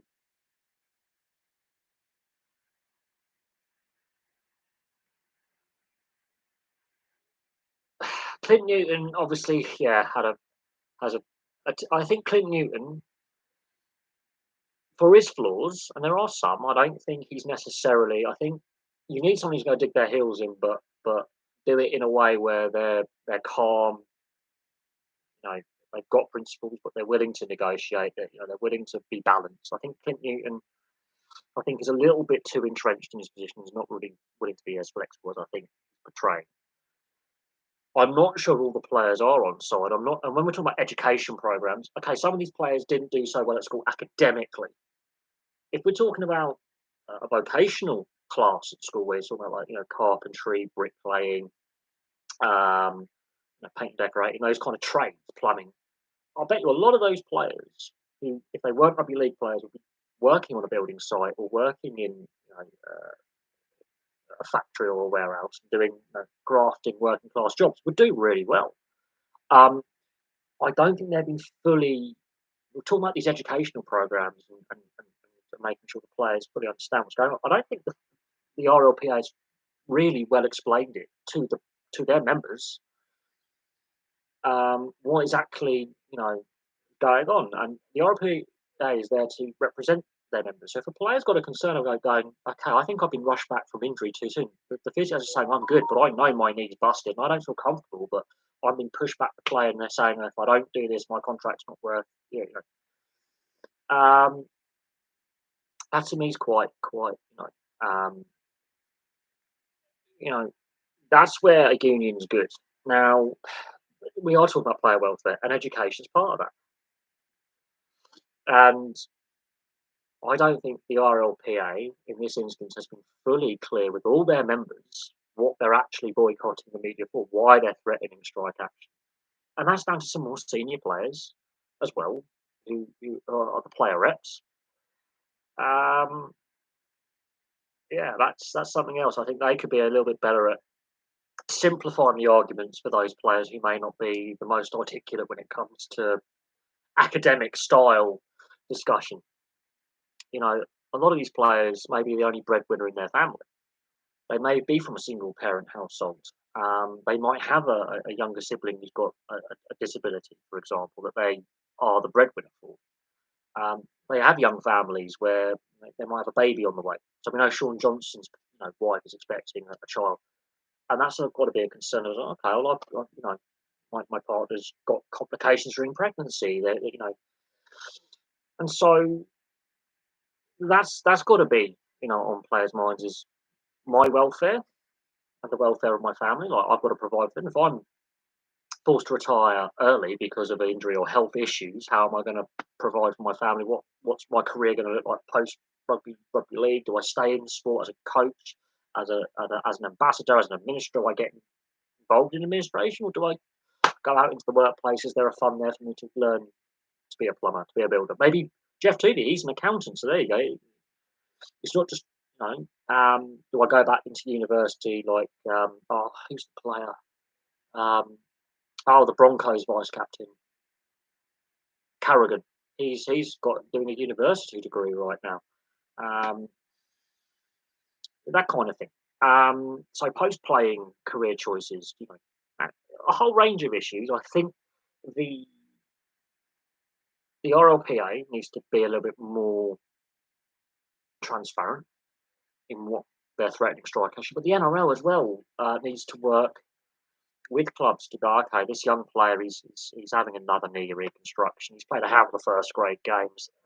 He might have to medically retire, but let's give him a career pathway where he could be a PE teacher, learn to do sports science and be a physio, that kind of thing. Give him another career choice that may be linked to sport, but that kind of thing. It's what it is. Hoopers favours Peter Volandis in the NRL, Clinton and Triple M.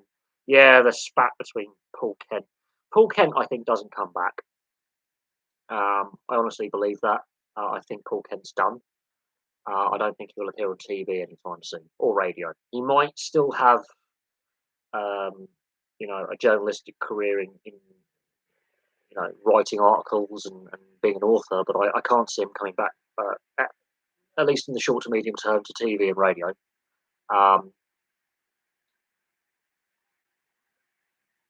I think he's damaged some professional and personal relationships, which you need as a journalist.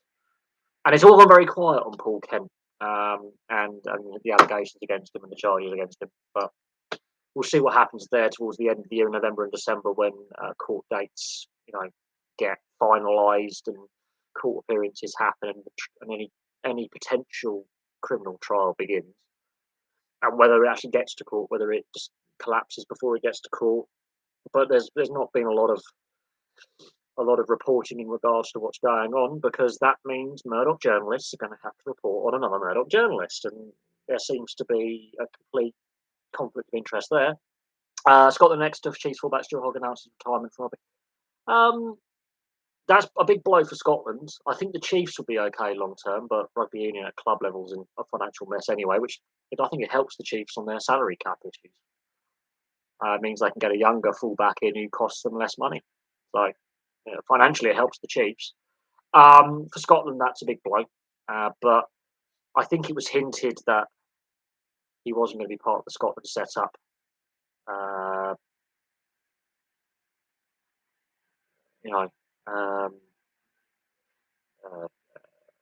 We're planning to move on from him, but he becomes the long-term fullback. Is that going to be Darcy Graham? Does he move from the wing to fullback? I mean, who's going to be his long-term? Who's the next starting fullback basically for Scotland? We'll find out at the World Cup. Wallabies getting thrashed. Rugby union in Australia has been a mess for a long time. You just got to go back to the Riding Castle days to really that highlights the mess that rugby union in Australia is in, and the Israel Folau mess. The Jared Hayne.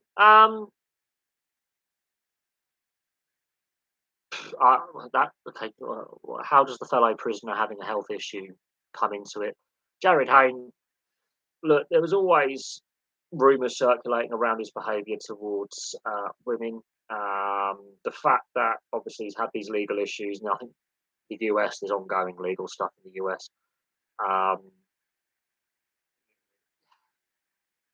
Unfortunately, a lot of athletes think being a professional athlete is a privilege and a right, a right, not a privilege, should I say. And some of the behaviour of some of these high-paid athletes is not good. We've seen it with obviously Mason Greenwood over here in the English Premier League, and We've seen it with a lot of athletes where know, Conor Conor McGregor, for example, with some of the allegations against him, um, and criminal issues, well, legal issues he's had, and then we've seen it with a variety of um, high profile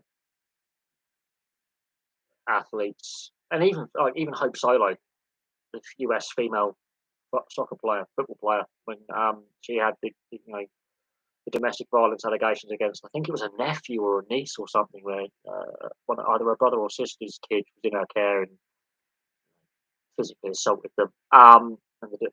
So it doesn't matter if you're a male athlete or a female athlete. There are some bad eggs in there, but there is this entitlement rather than it's a privilege. I've got to be of a uh, higher standards than if I was just an average Joe. Because if that's an average Joe, but they seem to, you know, get get away with a lot of stuff. I mean, but there needs to be a proper culture review. And people go, "Oh, we're going away from this." No, no, domestic violence has always been looked upon very, very dimly. Um, you know, but a lot of these sports, when welcome back these disgraced athletes with open arms, whether they've committed a doping offence like athletics and cycling, it doesn't seem to be that there's how many there's some athletes who've had multiple offences when it comes to the one that really stands out to me is the Ben Cousins with the AFL, where the allegations about him and some of his links with drug dealers and criminals and gangsters and all that, and his drug and alcohol problems and other issues and behavioural issues. It was a decade and a half where the AFL failed to get a positive drugs test out of him,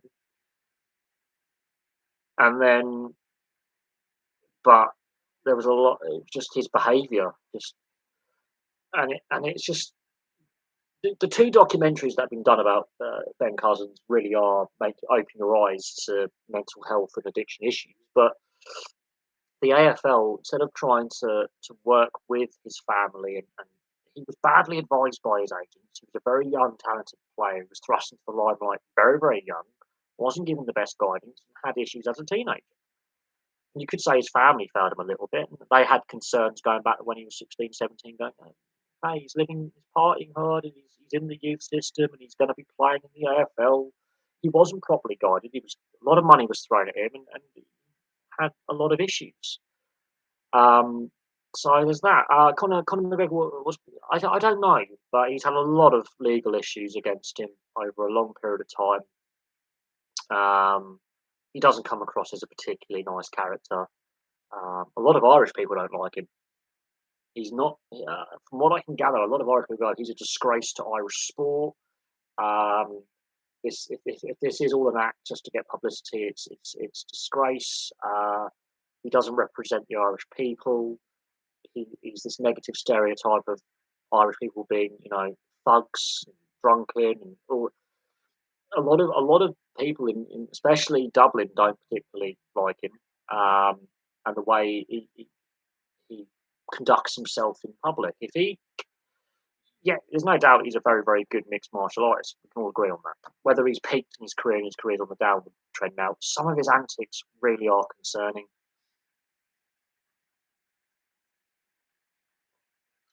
And, you know, how he conducts himself, some of the allegations against him are quite concerning.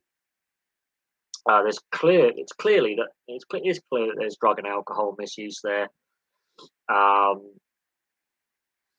that's very, very clear. But he's not the only high profile social figure, not just athlete, but high profile figure to have these allegations against them about their wild lifestyle, the persona in front of the cameras. But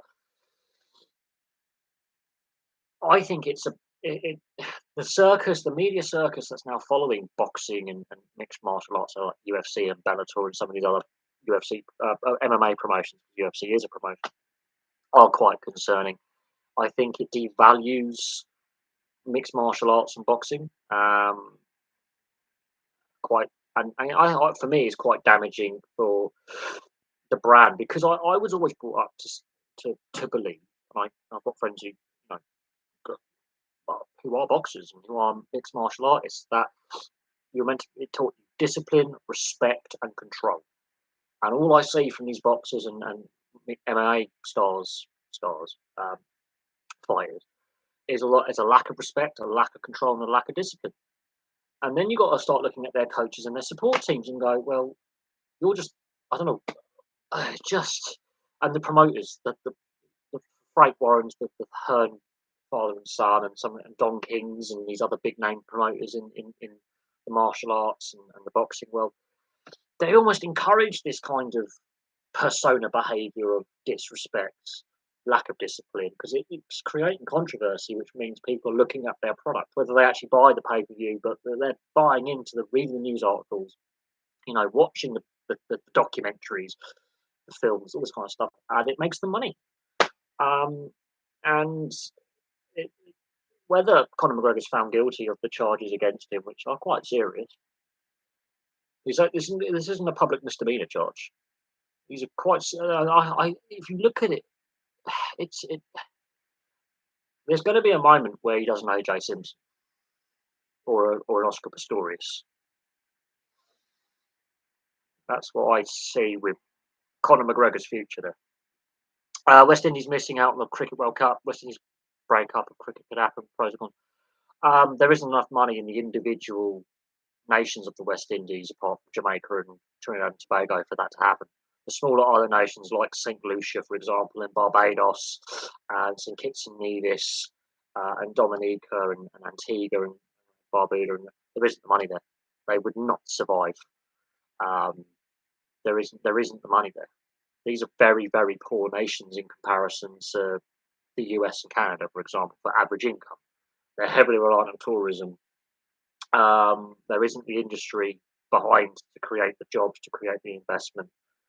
Outside of Jamaica and Trinidad, yeah, there isn't the money there.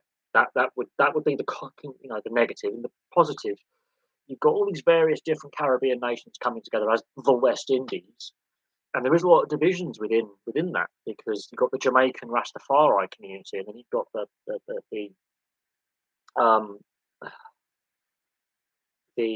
Trinidad and Tobagan kind of what's the music view on thinking, and their culture is different. Then you've got the Windward Isles and the Leeward Isles kind of cultures, and it's all, while they're all West Indian, they're all Afro-Caribbean. Each individual island state has its own distinct culture. Like you're basically saying the EU would put an international team out. There's going to be a lot of division and personality, and you're going to have the Jamaican boys sitting on one side of the dressing with the Trinidad players, the Ghanaians, who are South American with a Caribbean outlook, sitting, say, your Chanderpauls and Ranuesh Sarwan type players. They're going to be sat over there. You've got your Chris Gale sat over there. You've got your Brian Lara sat over there with their. That's going to be a very divided dressing with some big egos, massive egos in that West Indian. That's probably why they are. And now a lot of these West Indian players are looking at things like the IPL and the Big Bash to earn money, and they devalue the Test side for so long. And yeah, look, West Indian cricket's a bit of a mess, really. They have some fantastic players. Cricket is a religion in the West Indies, in the English-speaking West Indies, but there is a lot of divisions within the West Indies cricket boards. There's issues with corruption and funding, and it's not. They're not all reading off the same page. There's a lot of egos. The money isn't there. They're not getting a fair share on TV deals that the ICC signs. There's not. This is where cricket falls down. This is not just a West Indian problem. This is across the board. Media rights revenue and revenues of the game are not evenly distributed. India, England, and Australia dominate the revenues, as in revenues sharing. South Africa and New Zealand come behind them, and then you get the West Indies, Bangladesh, Pakistan, and then you get nations like Zimbabwe and Ireland and Afghanistan, Sri Lanka, and it's it's um, it's an absolute. Oh, it's calypso music. That's what I was looking for. Calypso. Um, is the metal drums. That's a Trinidad thing, and reggae is the Jamaican thing. Um, so yeah, the way that the revenues are distributed are split equally. The ICC, the BCCI of India, the ECB in Cricket Australia dominate where the money goes, and it's mostly with the Indians. I've watched so many documentaries about how the Indians basically have got the ECB and Cricket Australia over a barrel to say yes to any decision they make, and then the other nations and governing bodies get absolutely shafted and have done for years.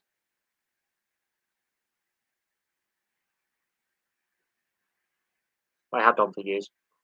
Um, could look, we it's like the Soviet Union and the Czechoslovakian and the breakup of Yugoslavia. Those were political endings of states, and the successor states have had varying levels of success at international sport.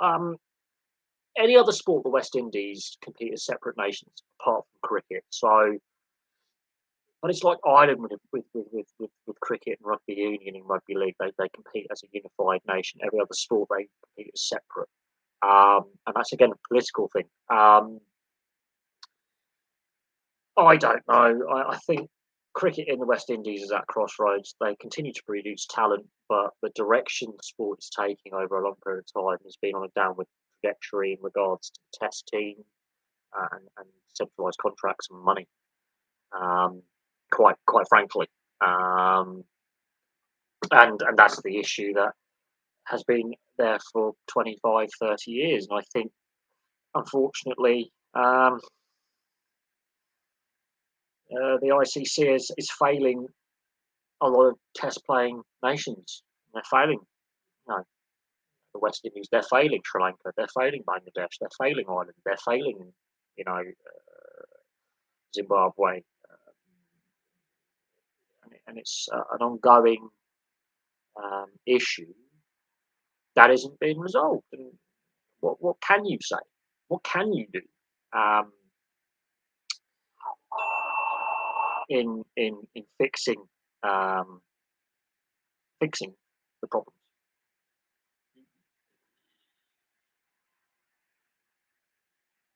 So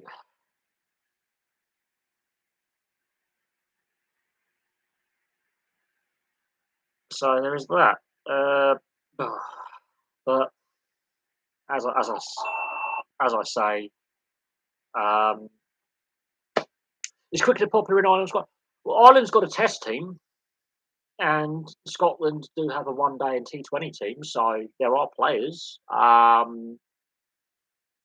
The fact that Ireland's made test status, there's enough people playing, enough talent depth to put out a test side.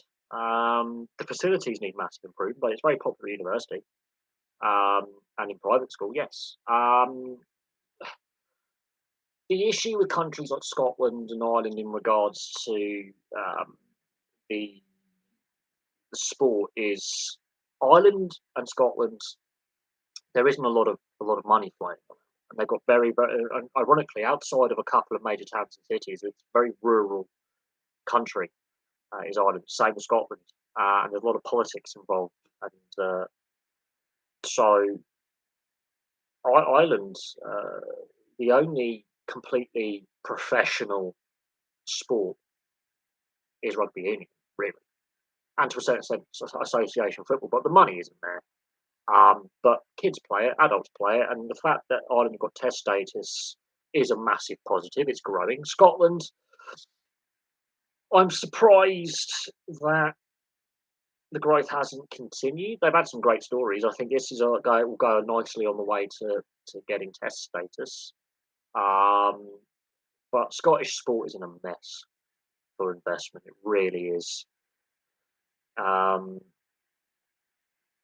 there are issues with investment in the sport. I wouldn't say it's not popular, um, but investment is key. And for Scotland to knock out the West Indies in a qualifier for a World Cup goes a long way to increasing the eyes on the product. Now, They haven't got test status. But look how long it took Ireland to get test status. There was a lot of resistance to Ireland getting test status. Yeah, but the South Korea is an interesting country. Well, Korea, but the Republic of South Korea, the People's Republic of South Korea, whatever you want to call it. South Korea is a very interesting country because yes, it's an Oriental country, very similar to Japan, but also has its differences with they just love anything Western. And it's because I think it's similar to baseball, where baseball's quite popular because of the US personnel that are obviously based over in the Korean Peninsula following the Korean War. Um, Obviously, British personnel went over and fought in the Korean War, and obviously behind the lines they would have played a bit of cricket. It is an interesting one. I wouldn't have thought cricket would have been popular, but we the Japanese and Koreans, yeah, they pick up on certain things, and there's a lot of Koreans who come over to like Australia, New Zealand, the UK, the US, where cricket started to become popular, and they obviously absorb, you know, they come over here as students. They might come over here for work. There's a lot of Korean companies that have offices in like like Samsung, for example. They will have a regional office in Europe. They'll have a regional office in Australia, US, and then obviously they're over there to work. And there's a lot of Korean Americans, and a lot of them will go over to Europe for education and work and stay. Some major cities have a Koreatown instead of a Chinatown, for example, and then they have kids, and their kids go to school, play sport, and then they obviously have relatives over in Seoul or Busan and things like that. They will then go, oh, I play the sport. It's seen as a very non-violent sport. And that's the thing. Korea, very similar to Japan, with that traditional family makeup, that respect, that family hierarchical structure. Um, and as it's seen as a non-contact sport, it's seen as female friendly, as women friendly. Yeah, but the Japanese and the Koreans very similar. They've really adopted to the Western sports really really well, and again, it's to do with the fact. Look at their economies. Look at their major companies where there are their corporations like Samsung, Hyundai, Sony, all these massive companies that we think are actually American, aren't they? Korean and Japanese, with a lot of American investment, European investment, and they're over here and they've got offices. I mean, Panasonic, for example, they've got a major. They used to have a major regional office in Bracknell. Now it's smaller, but they've had an imprint in Europe and North America and Australasia for a very very long time. Yeah, so we'll see. Rugby union, what rules can make the game more entertaining? We need to speed the game up, and I think they need to look at the rule book pre 2003, and what the game was played at. They need to look at old footage and go, right, this game was flowing better in the 90s and the early to mid 2000s than it is now. Have some of the rule changes made it slower?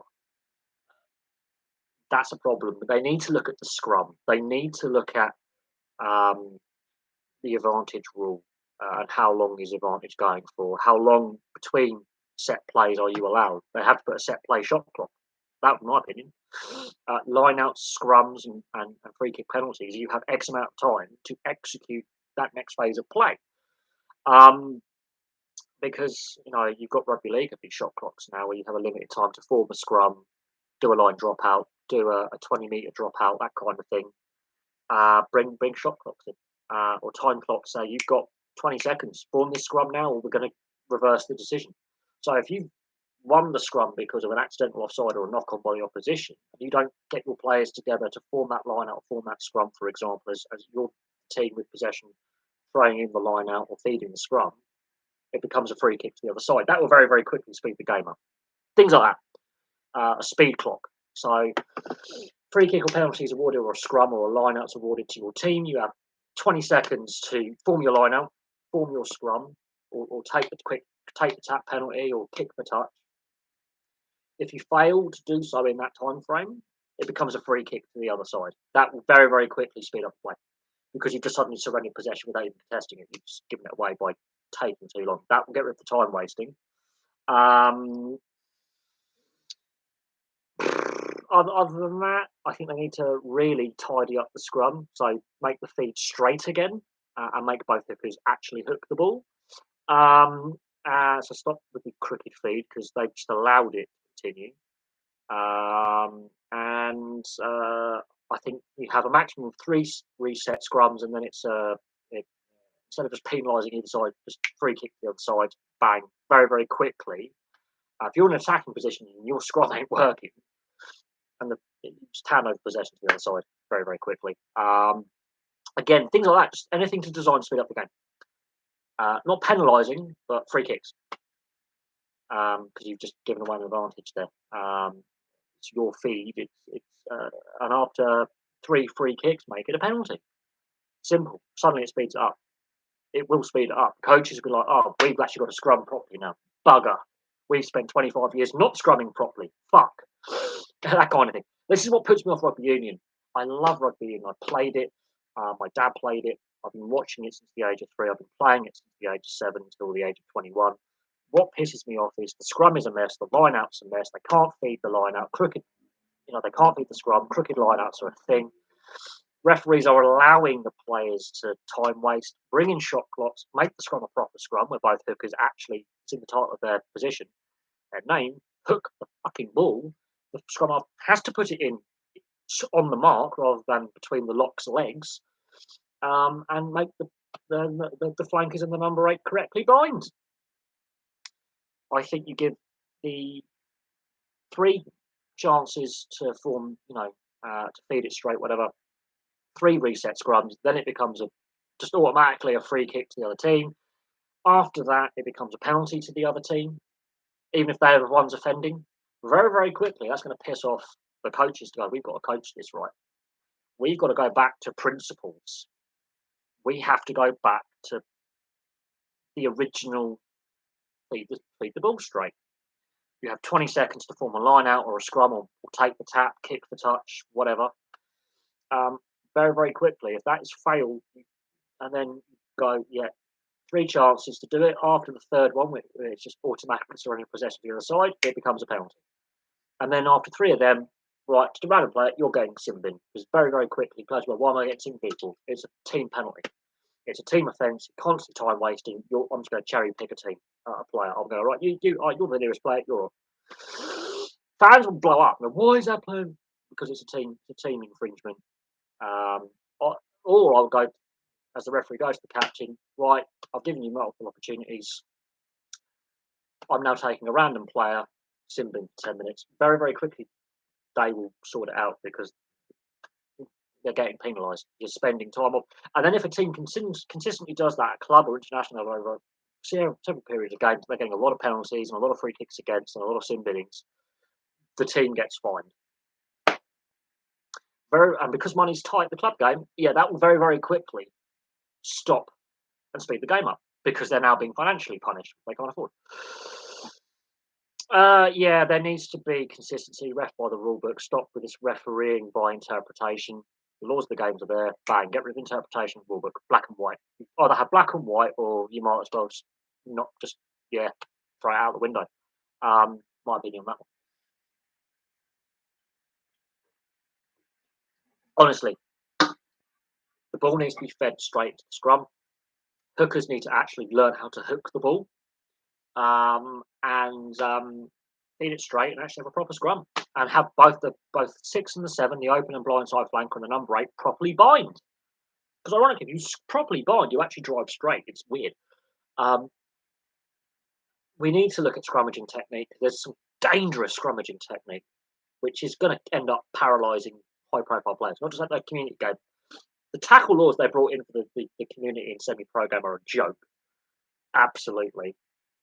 But they're afraid of litigation. They're afraid of getting sued. That's my opinion on that one. Just properly ref the game. Stop this interpretation of, it's nearly straight, I'll let that go. Fuck it. Scrum off. Ball goes in straight at the scrum. Hooker has to hook the ball. Both sides push equally. Because if both hookers are trying to hook the ball, you can't have one team driving over. It means both hookers have a few seconds, and then it's, okay, you've tried hooking it, now both drive. Oh, look, That team's gained the advantage there. They've driven that team off the ball. Great. They've won the ball against the head. That kind of thing. Have a shot clock. Give them a limit. They do it in rugby league really well. They've started to do it in baseball with pitching. The slow over rate in cricket, they've started to speed that up. And also time wasting in whatever form. They need to start, which starts becoming dissent, in my opinion. Yeah, look, rugby union, I could get very passionate about it, but well, rugby are in charge of the game and the RFU, and the various unions have their say with the tackle rules they're bringing in for the community game, which is going to kill the sport off. You might as well say, little Timmy, little Samantha, don't bother playing now, because you might have someone who played the game 20 years ago, and then watched the game on TV 20 years ago, where England win the World Cup, for example, goes and lives over in America for 20 years for work or college or whatever, comes back, starts watching again because it's Six Nations and doesn't recognise the game that they watched and played 20 years. You don't want that. Yeah, major problem with baseball was the same time pitches spinning up. Absolutely.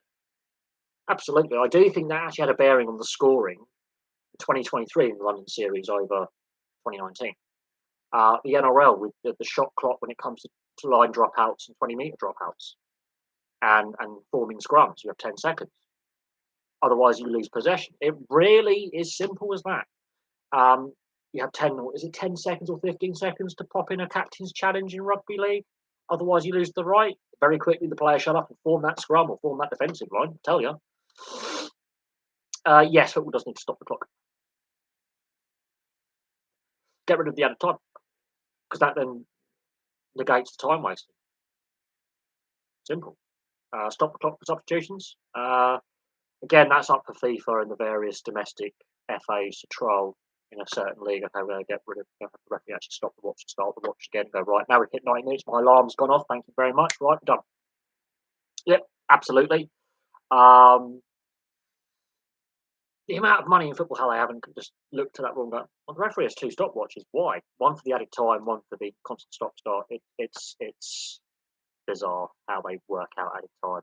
Yeah. No. As soon as there's a break in play, you stop that clock, you start up again. That's been mentioned for years. I mean, cricket does actually have a slow over rate rule where the captain can be fined and banned for a game because he's the one who deals with the umpires. He's the one who selects who's going to bowl that next over. If they have a slow over rate consistently, they'll get fined and they miss a game. Still doesn't stop certain captains and certain teams having a slow over rate cricket, but the deterrent is there. Whether it actually gets enforced or not, nothing. How's work? Shit. I'm off next week though. So. But I always say about every job work shit because it's work. I'd rather just obviously spend every day watching sport doing this all the time. I think everyone would like not to have to work. Work's all right. I like working outdoors, but I think this year compared to last time was just brutal.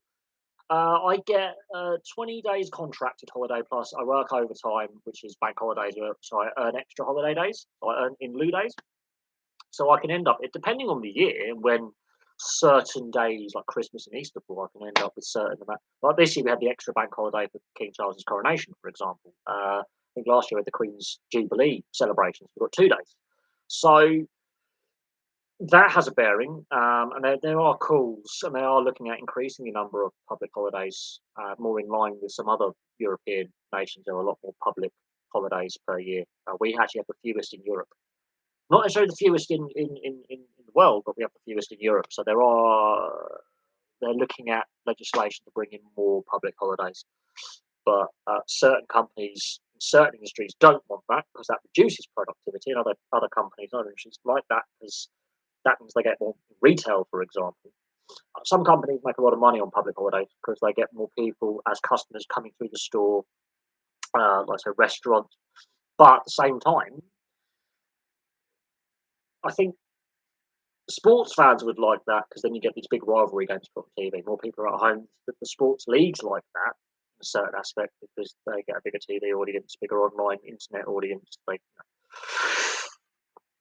Yeah, look, a lot of companies have different things because of if it's a local company or a big multinational corporation.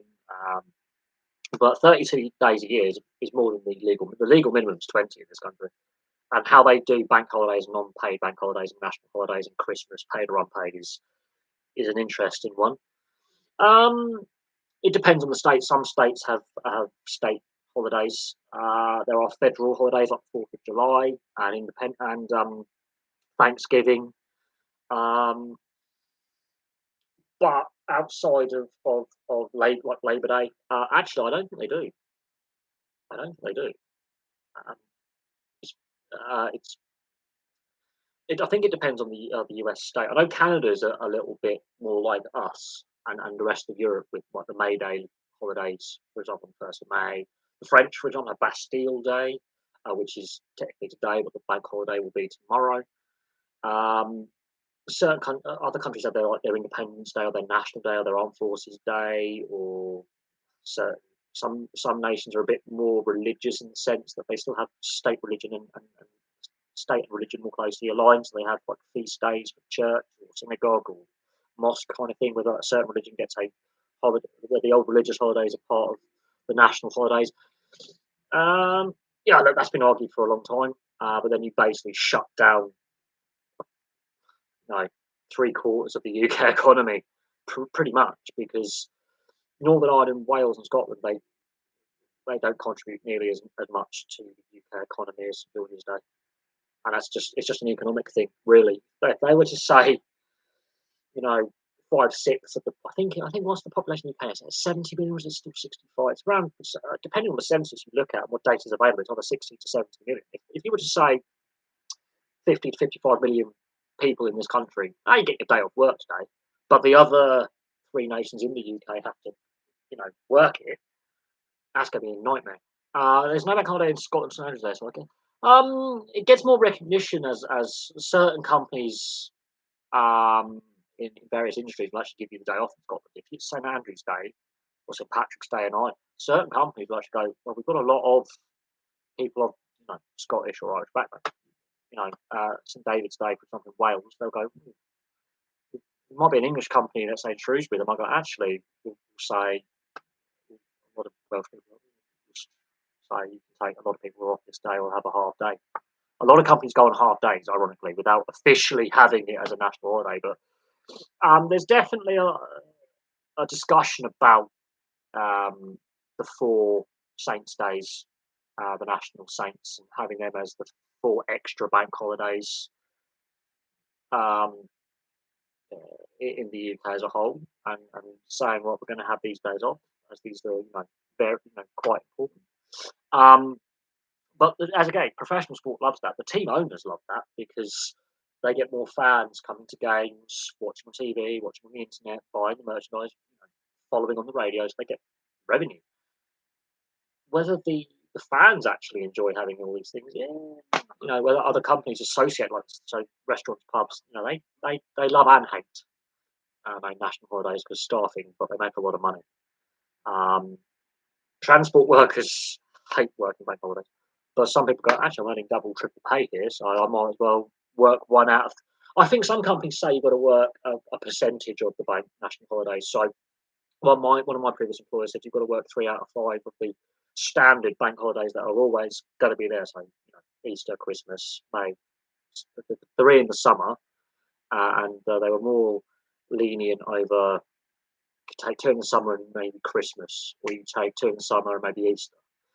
One of the Easter ones. So those bank holiday weekends, Christmas you get 3, obviously Boxing Day, Christmas Day, and New Year's Day are bank holidays. Easter, Good Friday, Easter Monday, that's 5, and then you get the 3 in the summer. They were a bit more lenient if you did 2 in the summer and one of the bank holiday weekends, like Easter or Christmas, you had to take you either work the Easter bank holiday or the Christmas. Or one of my previous employers was like, you either work the Christmas bank holidays or the Easter bank holidays. But you don't have to work both. You have to work one or the other. You have to choose, and then the next year you have to swap. So I think I signed up for working Christmas and having Easter. So they were a little bit like one of them you have to be compulsory this year, and the other one you can get off, and then the next year you swap them. Because I live by myself, I don't really give a toss about Christmas. I will take Easter off. If you get paid monthly but join mid-month, right at the moment, I don't want to talk about work contracts and pay because there's a lot. I've had enough of this pay talks, contractual talks, and how pay rates and how people are like that. It just annoys me. Um, but yeah, you still get paid. It depends. There's normally a payday cut off, basically. So that will go on your next month's paycheck. They might give you a sort of joining bonus or an advance on a part of your paycheck for the following month. So you might get a week and a half, maybe 2 weeks worth of that paycheck coming forward just to see you through. That kind of thing. You can get 2 weekly pay. I've had weekly, 4 weekly, 2 weekly, and monthly. Because monthly varies. Because February's a short month. Some months have 5.5 weeks. Other months like February, 28 days. So which is technically bang on 4 weeks. And you might only have a three and a half working, 3.5 week working month in February. Because hypothetically, you have a bank holiday put in February where they go, oh, okay, it's a coronation, state dinner, all that kind of thing. I wouldn't say everybody works full time and gets monthly.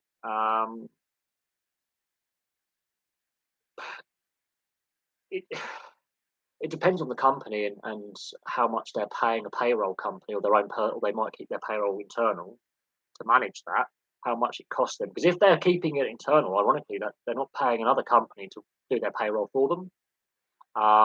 There's always sometimes issues with that. Some companies actually keep all their payroll internal. Predominantly smaller companies as well. They won't outsource their payroll because they can't afford it. Um, so it varies. I've been on weekly pay, 2 weekly pay, 4 weekly, which is basically if every month was a 28-day month of February, and then monthly, because monthly varies. So some months are longer than others. Monthly pay sucks when you first join. You basically work an entire month without pay until the last work day. Some companies will go in your probation period. You get paid bi-weekly, every 2 weeks or weekly until you build up a bit of cash so you can then get through. Otherwise, they go, "Oh, this guy can't get to work." Yeah, well, I'm only paid monthly. I have nothing to feed myself with. Some employers are pretty good like that. Or they might give you a joining bonus. There and then, next week you'll get paid a joining bonus of a couple hundred quid so you can get to work. Yeah, a lot of companies now use temp workers as temp to perm contracts. So you'll be working anywhere from a month to 3 months minimum before you get given offered a permanent role, and that's an agreement, and that actually makes it easier to retain staff. So when you say staff don't have to suffer for that month, but yeah, there's various. It depends, as I say, it depends on the industry, depends on the company, and how profitable that company is right then, and that company's policies that they have in place, and staff retention and economic circumstance in that region. Or there are various reasons. Some companies are really good, some companies are a bit shit. Let's not talk about my current company and bonuses because it's a little bit of shambles at the moment. And the industry I work in is just a bit of a mess at the moment, industry wide, especially with government contracts. Let's not talk about public sector and outsourcing. I mean, ironically, if the local council was to do my job, what I do now in the waste collection, completely in house, I would get paid more. But with council cuts, I'm more likely to lose my job, as in get made redundant. So, yeah, look, but then you've got to imagine these questions being as a. I'm going to cycle back to mentioning this like a professional athlete. This is where when you're a free agent going, oh god, my contract's up. I don't want to stay in this location, or I want to negotiate a new contract. Um, so like Caesar Azpilicueta leaving Chelsea because his contract ended, they didn't want to retain him, and he's got to go. Bugger, do I retire? Do I continue? Do I go to Saudi, for example? Do I go to the MLS? Do I go back to Spain? Do I stay in England and drop down a level? What are my choices? Athletes will go through this. Coaches will go through this, where they've got to weigh up. It's like, okay, I want to continue. I've got to weigh up my options. Do I relocate? And people go, oh, they're well paid. They're top level, they're well paid. Limited sympathy.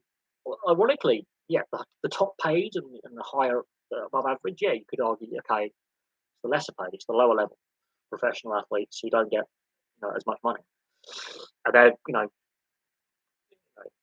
put on the transfer list and they moved on and they got to keep relocating. It's difficult.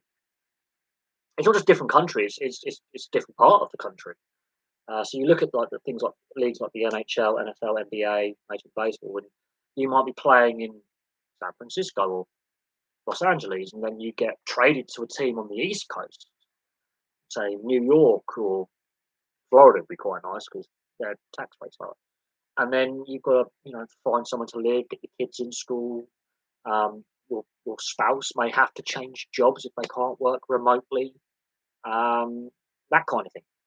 Um, that can be quite disruptive for some, and that's where you see athletes, players do really well in one location because they set down roots, their family, their kids go to school there, and they say to the wife and kids, okay, for 6 to 9 months of the year, I'm going to be on the other side of the country, but I'll come home in the off season. And then they struggle because they're not with their family. They're not seeing their family regularly. And it's like, Christ, my kids growing up, and I've spent 3, 4 seasons where they've stayed out in California or they stayed out in up in Canada if it's the NHL, and I'm going over here to basically earn a living so I can provide for my family, and I only get to see them for like 6, 7, 8 weeks of the year. That's tough. That is tough. Um, that yes and no, but when you're earning millions and millions and millions after tax, you still are worth millions and millions and millions. I think that is an unfair perception of it. I don't think that's the full case because a lot of players have just signed as free agents or extended contracts in Canadian locations in the NHL. So I don't buy into that. I think team culture has a big part to do with it, like the direction a team is taking. Um, I don't buy into players not want to play there. Oh, the well, bear in mind most of the players are Canadian. The highest percentage of players in the NHL are Canadian. They're used to the cold, so I don't buy into. And a lot of the other players come from Central and Eastern Europe, where it gets cold in winter. I can tell you that. Being the amount of time I spent in Europe, and I've been out in minus many degrees, I don't buy into. Oh, they're not used to it, or they don't like it. BS. Um, I think that's a media perception trying to demonise the Canadian teams in regards to the MLS, the NHL, um, obviously Major League Baseball and the NBA only have the one Canadian team at the moment. There's no NFL team in Canada. Too goal. I do find that an unfair stereotype. But yes, Canadian taxes are higher, and your money doesn't go as far because of the exchange rate. So inflation, yes. At this current time, you go back 20 years, the Canadian dollar was on a very favourable exchange rate. The US dollar was the one that was in the tank. So bear that in mind. Um, I think that is an unfair. Um, but certain cities in Canada are really expensive. Like Toronto and Vancouver are ridiculously expensive to live in, whereas cities like Winnipeg, Edmonton, Calgary, they're not. They are very cheap to live in. So I think it's more to do with team culture and you know, okay, Winnipeg and Edmonton and Calgary do have some social issues that you may not find in other parts of Canada. But yeah, no, I think that's an unfair. I think that's an unfair stereotype of that the mainstream media and certain people on social media want to propagate to justify the fact that they go, "Oh, the Canadians can't win the Canadian team can't win the Stanley Cup at the moment." So it's a straw argument, as I call it, because a lot of these Canadian teams have just signed a lot of players on free agency and through trade and extended players on contracts. So I do not buy into that. Yeah, the climate may have a bit when you retire, but players want to win. And if they see a Canadian team not in a winning position, so Vancouver, Montreal, Ottawa at the moment, like these teams haven't been in the playoffs for a while. That's going to have a bearing. I want to win. I want to. The prime of my career, I want to win a Stanley Cup, or I want to win an NBA title. I want to win a World Series playing for the Blue Jays, for example. This team is in the playoffs regularly. I have a chance of winning a regular season title or a playoff title. They're going to sign with a successful team. But at the same time, the Maple Leafs, they have got out the first round and won one game outside the first round in how long? Players still sign there.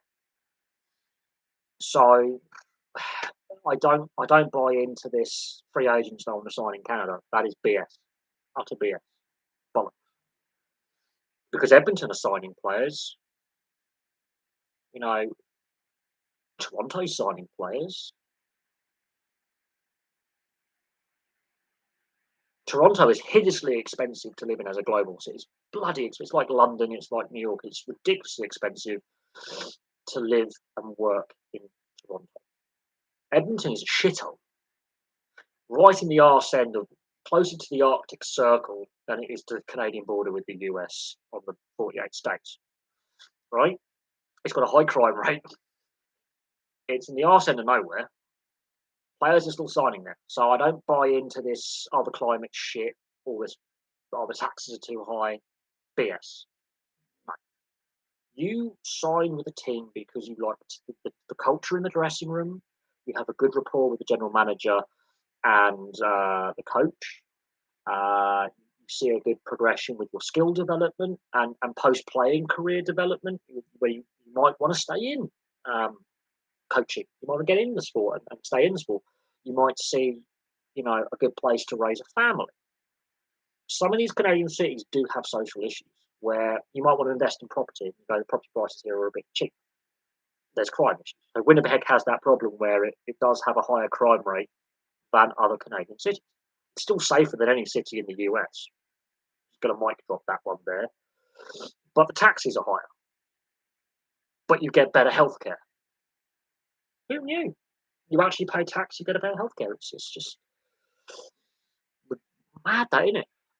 So again, there are a lot of reasons why. And yes, the Canadian dollar compared to the US dollar and cost of living does have a bearing. But at the same time, you want to win. And if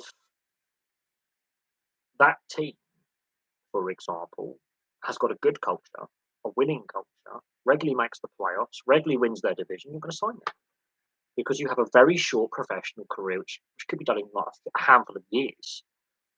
Your Joe Thorntons and your Bobby and your Ray Borks, like guys who played 2, 3, or Ray Bork, look at his career.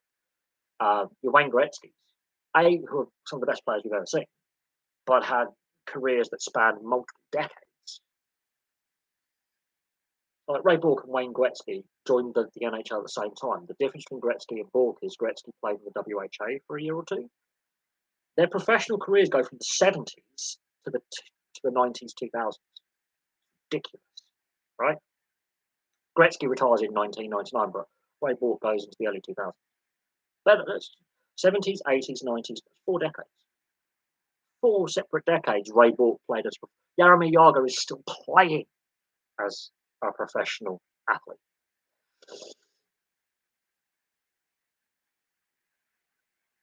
They want to win. They want to win. But they are the minority. They are the exception rather than the rule. And because people are going with the NRL standoff between the players' union and the league. The average NRL career is 50 to 70 games, which is, I think, 2 to 4 seasons worth of playing every single game. That's your average career then. So some players may not earn a lot of money. Their careers can be ridiculously short. That's your average career. So those players who hit 300-400 games, like Cameron Smith, are an exception rather than the rule. I call it the Kerrod Holland rule with the Tampa Bulldogs. He was a good player, but didn't have a very long career. Right? You get those players like Paul Kent, who is obviously that NRL journalist, had one first grade game in his career for the Parramatta Eels in 1989. One at first grade. So a top end career can be ridiculously short for a number of reasons. Not enough roster spots, for example. Not enough money for a team. Too much depth where you've got too many players in front of you in the same position, and not enough roster spots available in the league. Injury, ill health, a variety of reasons. So yeah,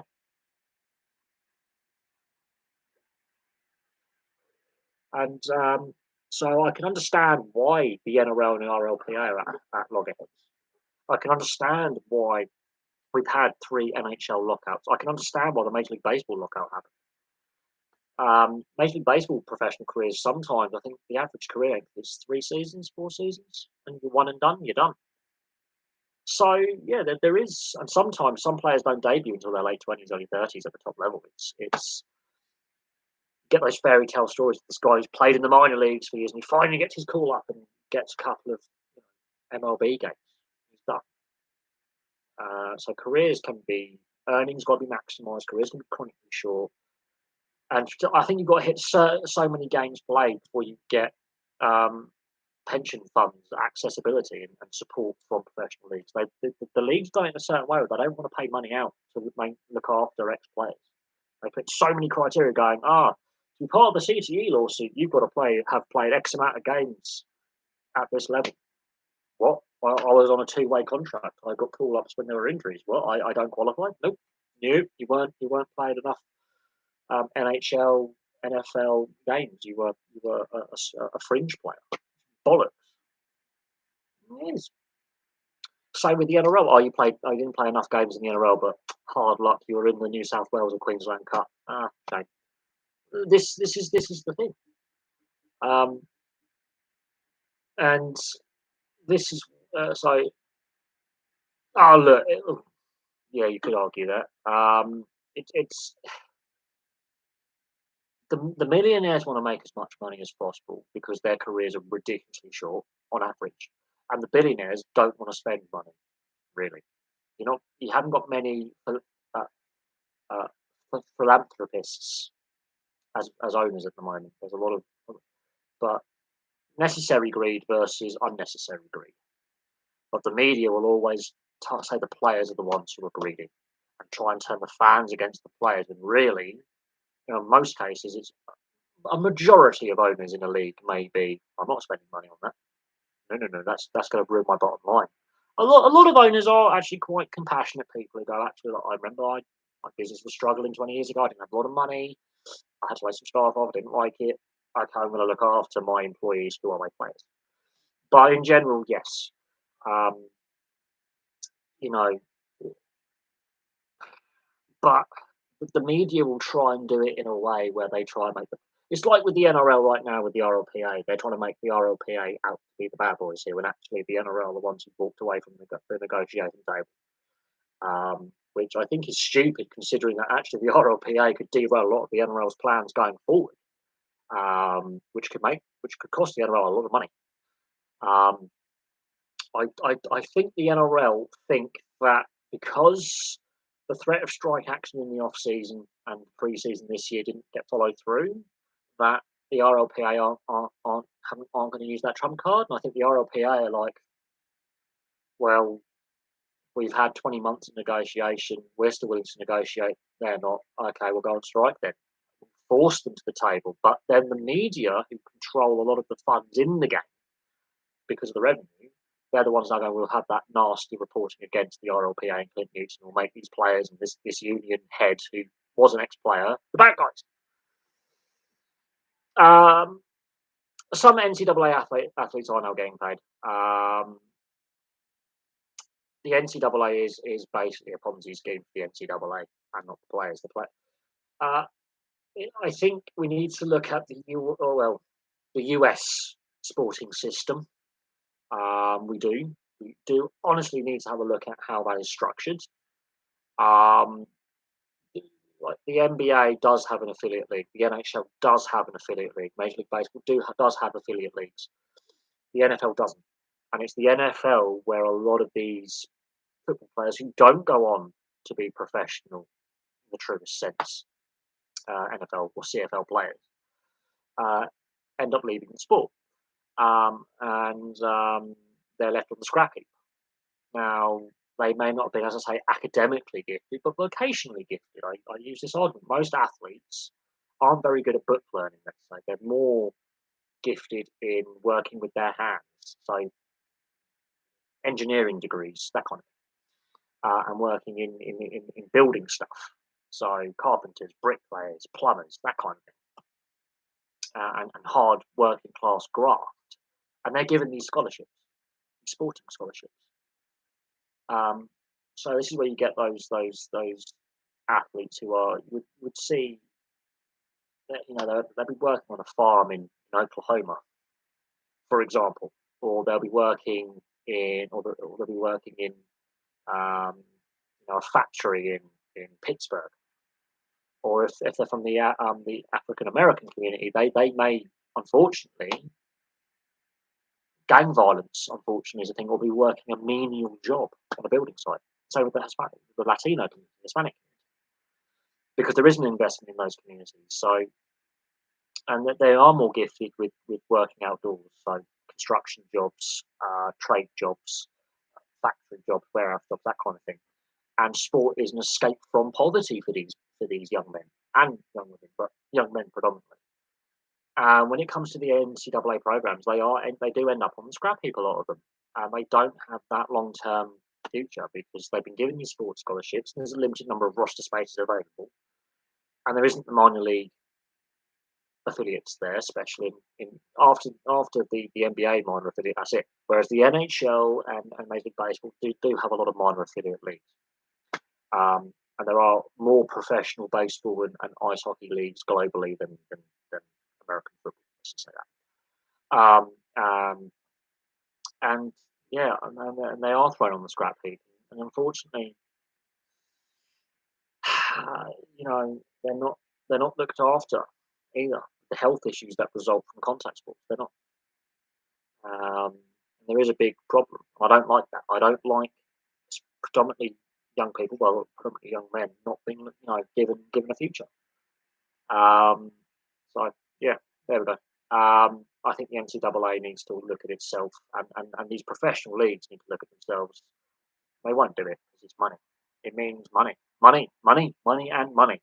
And we don't want to spend the money, but we want to make the money. And they are treated like cattle. They are.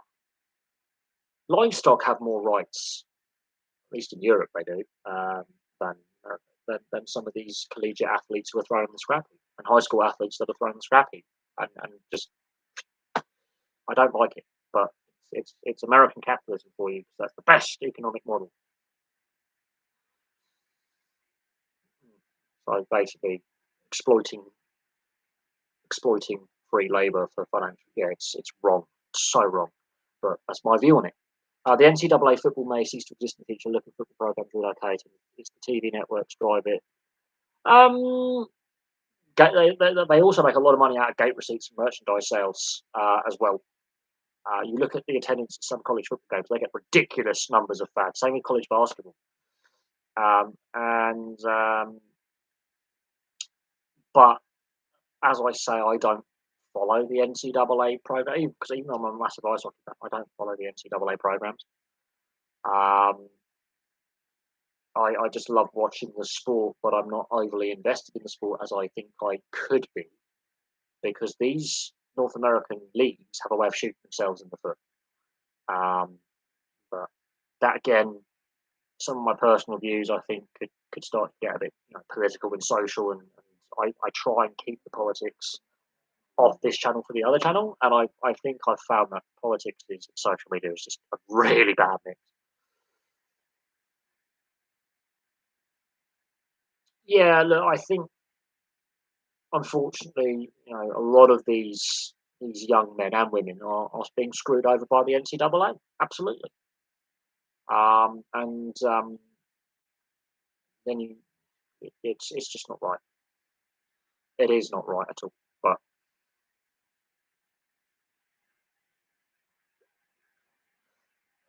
and then you look at the NBA and the NFL and Major League Baseball and the NHL, the Big Four. They're worth billions and billions and billions of dollars. The teams are worth hundreds of millions, if not billions of dollars.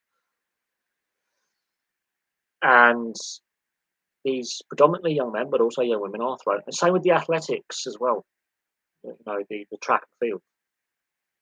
It is disgraceful how the collegiate system, the NCAA, profits off these athletes, these young student athletes, and then they're left with massive health issues. There's lots of doping that happens, um, A lot of these athletes don't really have a stable life when they're cut from teams and they end their collegiate careers. Some of them go into coaching and mentoring and teaching and stuff like that, sports science.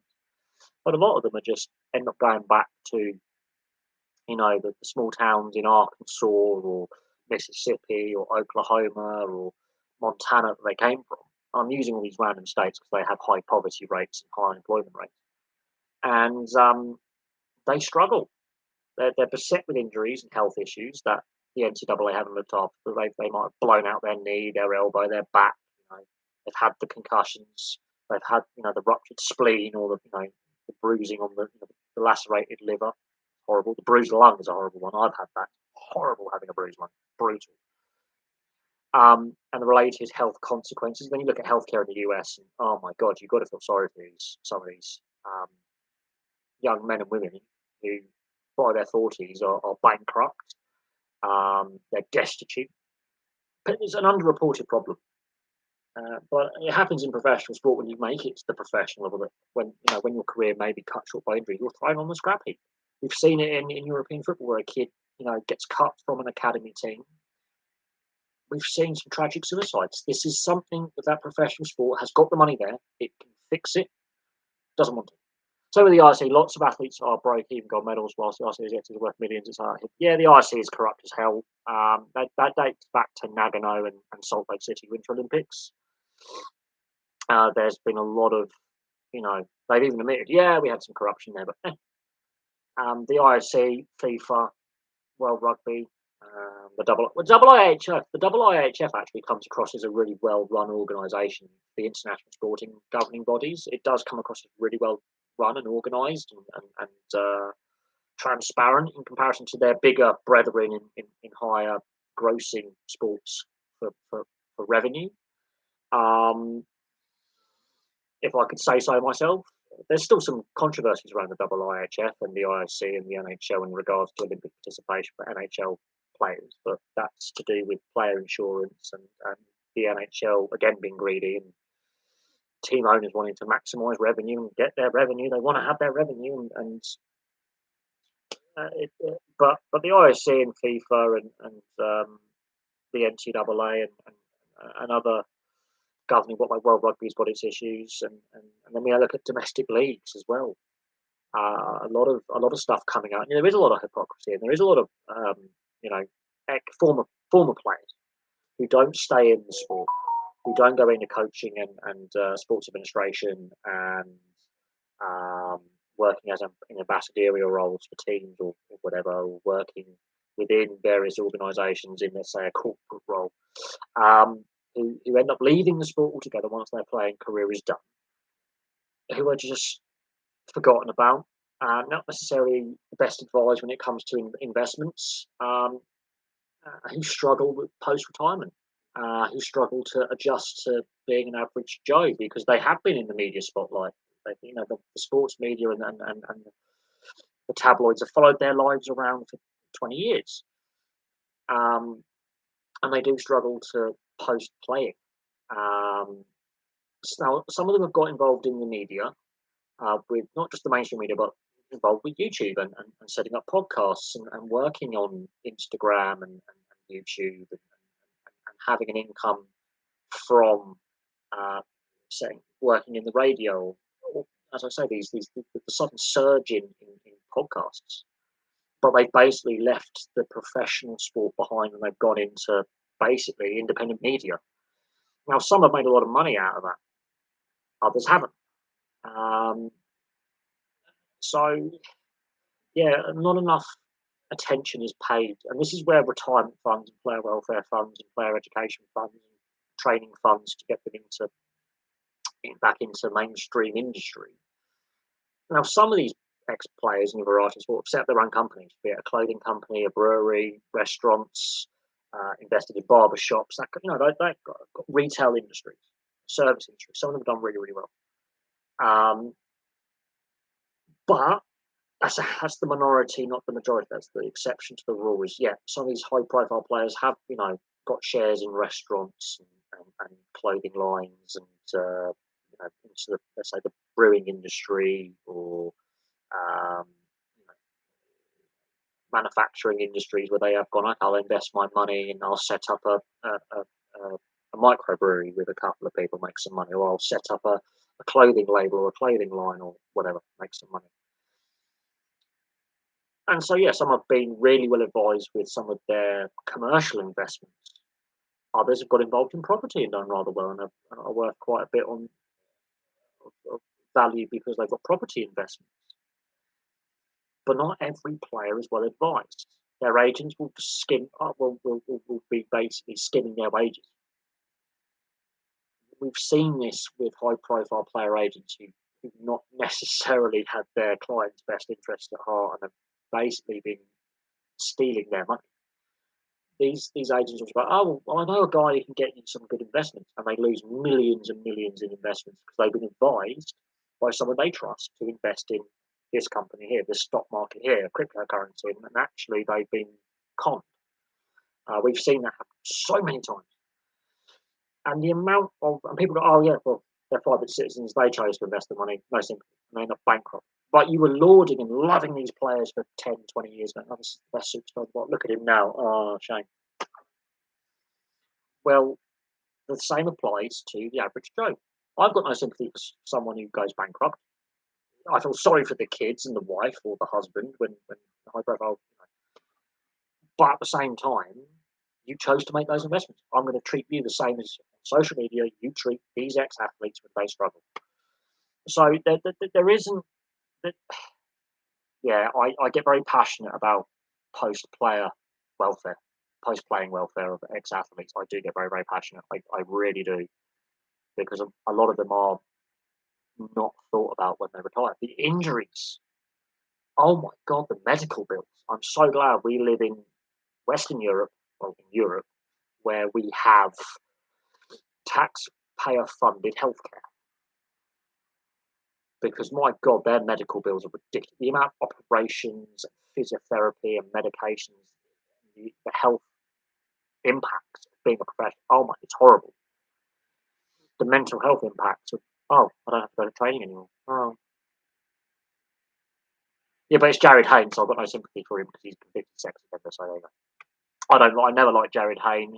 There's been a lot of allegations. He's still got legal issues. Oh, Jared Hayne. However, when he was a young player, he was badly advised, and the hangers on. You know, there's links to organised crime there and some unsavoury characters. But at the same time, I do have sympathy for these young players who've got these massive contracts in front of them, who may not have seen that amount of money ever before, and they don't know what to do with it, and they are then, people suddenly become their friends, and yeah, Jared Hayne is one of those, falls from grace, but he does come across as a bit of a not particularly nice person himself. Yeah, I have limited sympathy. If that, however, was some of my friends, I'd be like, well, this happens. But there are those people who do prey upon the vulnerable, and I but you invest at your own risk. And Bitcoin is, or these cryptocurrencies, they are dodgy as hell. They are basically unregulated Ponzi schemes. Don't like them. Never have. People have said to me when my dad passed away and I inherited some cash, I should invest. You should invest in these cryptos. I could be a multi-millionaire by now if I listen to them, but very few people do become those multi-millionaires out of these cryptos. A lot of people lose everything. Um, I've never touched the stock market. I've never touched cryptocurrencies. Now, there's a small chance I could have become a multi-millionaire out of that, but yeah, I'm a working class bloke. I'm in a minimum wage job at the moment, which won't be when my pay rise goes through and it's backdated. But I'm not earning a lot. But I'd much rather be working on the grind than than not. I mean, yeah. I mean, look. I think having this as a hobby and doing my job as a day job has given me a better appreciation that when I do end up being a successful, which I hope, it gives me a better appreciation of life. Um, I'm more grounded. I mean, I could have, yeah. When I was in my early 20s, I did. My dad left me some money when he passed away, and I blew it. I didn't have that appreciation of you know being sensible. Um, you know,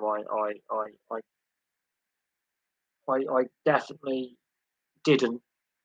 You know, I wasn't wise, and I very quickly have now worked out the good friends from the back. There's a lot of people I used to hang out with at that time who I don't now, who I don't talk to anymore, who I've cut out from my life completely. And that does include family, but there's a lot of people I used to see all the time. They were hanging out with me because I could fund their lifestyle, because their own lifestyle they couldn't pay for. Let that sink in. Now, um, that's the time when the drink and the drugs were bad, and yeah, so I do have a lot of sympathy for these young players on big contracts who, hey, they are thrust into this position, this limelight, and then they've got the media on top of them as well. I'm not surprised we're seeing so many stories of mental health issues and players struggling with media intrusion and not dealing with it very well. And then we have these Jared Hayner stories come out about them, them not being particularly nice people. But they grow, they're basically young adult lives. They've been in a position where they're not well advised, and their teams and the leagues that they play in don't look after them well enough, and don't have strict, and the rise of social media has not helped. So there is that. The fact that one Bitcoin is currently worth 45,000, that's a year's salary for some. That's 2 years' salary for me. What that equates to, that's 2 years' salary after tax. That could pay my rent for you know 5 6 years. That's ridiculous. Um, so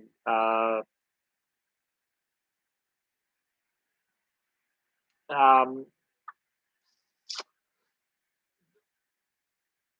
yeah, I'm very cautious about you know uh, these cryptocurrencies, because we've seen look at the amount of them that have collapsed, and investors have lost everything because they're not regulated by the Financial Conduct Authority here in the UK, or the is it the yeah what is the financial governing body regulator over in the US? Say in Australia, the trading commissions, they're not regulated. Um, and when you've got high profile athletes, sponsored by some of these cryptos and stock exchange companies, that investment funds, and these investment funds are then linked to insider trading. They collapse. They're badly run. They badly invest. That's not a good look. I'm not a big fan of that. Yeah, the allegations when he was part of 49ers were well known at the time. I think that's the reason why he ended up coming back to Australia, and his dream, I have a dream, fell apart very very quickly. Um, oh yeah, look, we know about that. The allegations against him, yes, absolutely. The, the the the allegations in regards to the Jared Hayne, yeah, look, I think that's the main reason why he had his contract terminated by the 49ers, and he ended up back in Australia. Um, the fact that what happened when he returned and his legal issues in Australia, yeah, actually, there's no smoke without fire.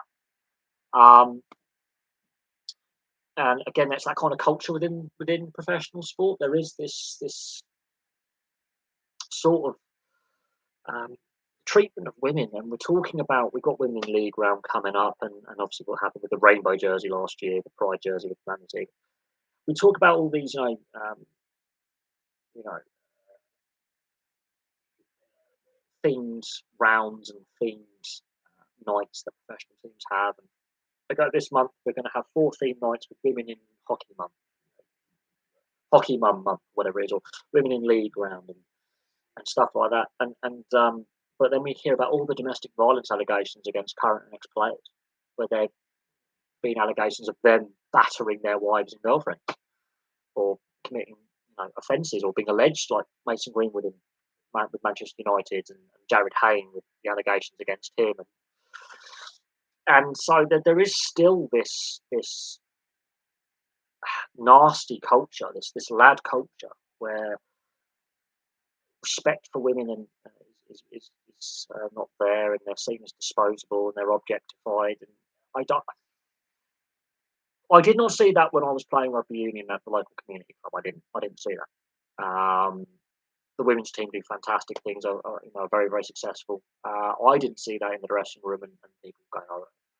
But there does seem to be that lad culture, that booze kind of culture, partying culture surrounding professional sport, when you've got a lot of, yeah.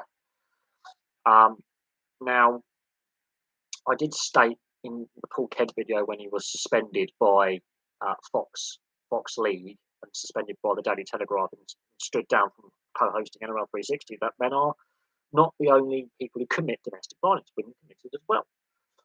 Men are also victims of domestic violence. So we saw that with Hope Solo, the US women's former national captain and goalkeeper in football, soccer for those. And she was, convicted of domestic violence allegations, and basically a child. It was classed as child abuse, but it was basically her teenage nephew or niece. I believe it was her nephew had ADHD or something, and she basically beat the crap out of a 15-year-old. Let that sink in. She's had a lot of allegations about her private life. So that's a high-profile female athlete who's done it. So I want to be clear on that. I'm equally balanced here. I don't take favour over men or women, and I'm not one of them. I think we want to have equality. We have to look at it objectively. I'm an objective kind of person, and I know several of my male friends who basically their wives and girlfriends have battered them, and because the way they've been brought up, where you don't hit a woman even in self-defense, respect, that kind of thing, and they meekly take it. And I'm like, dude, get out of that relationship, man. Like, she's gonna hurt, severely. It's not just like getting thrown. Like, I've had male friends who've had wives and girlfriends pull knives on them, and for being 5 minutes home late from work, like that kind of controlling, violent. So let that, but it's more common for men to obviously be the aggressor rather than the victim. But 1/5 of domestic violence victims are men and boys. Doesn't matter who the aggressor is, the victim side of it. So I want to stress that it's an underreported victim group, and the support networks aren't there. They're not, and so yeah, and but Jared Hayne allegations, the Jack DeBellin allegations, and others. Ben Barber outside the casino in Townsville. I mean, yeah, no, these are bad looks for the NRL and rugby league. They are bad. It's not great having high profile star players who are, were fan favourites at the clubs they played at, having these allegations against them. When the Gold Coast Titans, I think, have now completely rebuilt themselves on and off the field. But that was an absolute disaster. It did cost a coach his job, and it cost a team the direct. They were going in the right direction. The following season was absolute shambles. I remember that season that he came back from the NFL and he signed, and it automatically was a bad move. He barely played any game time, and then it was a disaster. It was an absolute disaster. I think that the Gold Coast Titans would have definitely heard of the rumour mill on social media about the allegations against Jared Hayne in the US and why he came home. You can't keep that a secret forever, because obviously professional athletes will share the same agent or the same player agency, or that kind of have their own companies will be agents, for example. in different sports, and they talk. And professional sport is international. So yeah, no, I think that was a disaster by Titans management at the time. Obviously, the star power that Jared Hayne had before he went to the NFL was seen as, hey, this could be get more eyes on the Titans. They were banking on him, rediscovering his 2014-2009 form. And in the end, they got the 2010 Jared Hayne, or the 2008 Jared Hayne, or the 2015 Jared Hayne. They got damaged goods basically. And yes, it was a disaster that the team have now fully recovered from. Today's game was fantastic. It went down to Golden Point, and that was fantastic for both the Dolphins and the Titans. Great advert. Both sides missing a lot of players, and they really went toe to toe with each other. And it was fantastic game today. Great advert for the league. The tension was there. Was it the best quality game? No, but was the tension there? Was the entertainment there? Was it really toe to toe, both sides? Must win game. Fantastic. You don't get that with Jared Hayne when he was signed to the Titans. He was hopeless. It was a bad move all round. It was just a disaster, and yet it did cost a very good coach his job. It did. And it definitely damaged the Titans brand, as this club is a Mickey Mouse club. This club is not being taken seriously by the rest of the NRL and the NRL fan base. Now they are. Now, look at the players they've signed now and the culture they're building and the style of play they want to play. The way they dealt with Justin Holbrook was a bit of a... Didn't like that. I think give him till the end of the season. Would have been money, but they've got Des Hasler coming in, so they've done. Hey, they've got a good coach coming in. They might have some sustained success, which they lacked, I think. But they've got a great young roster, and they've got some great young players. They're missing just a handful of pieces, and suddenly they are a contending team. And they're definitely building, and they're signing players, star players. So be clear on that. They're attracting players to sign for them now, which they struggled before.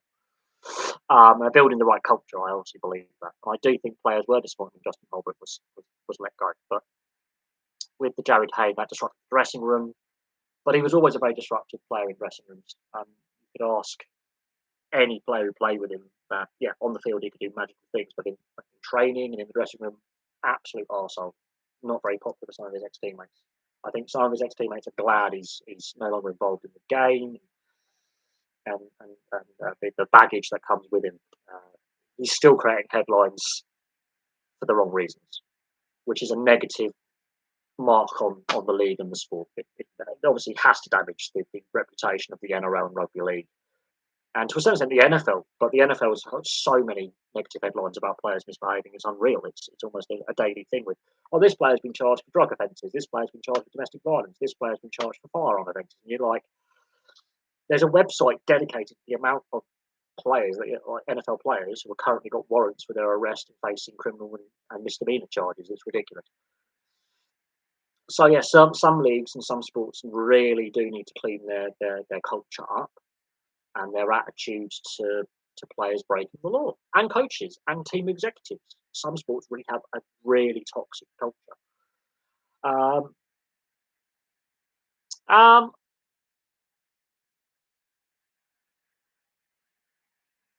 I think Jeff Tuvey might get the New South Wales head coach job.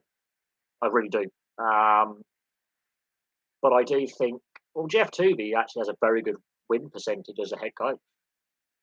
But he's also a chartered accountant. He's a qualified accountant, and he does have his other business commitments that are more stable. It's job security. Job security, I think, is why Jeff Tuvey and Neil Henry have decided to go, we've had enough of this. We're going to focus on other business and economic pursuits. This is one of the reasons why a lot of talented people leave professional sports. There's no job security in head coaching. There really isn't. Your Wayne Bennett's and your Craig Bellamy's and your Ricky Stewart's and Robinsons, for example, they are the exception rather than the rule, because that Ricky Stewart, until he went to the Canberra Raiders, okay, didn't really have a lot of job. He did bounce around the league a little bit. He's established himself at the Raiders.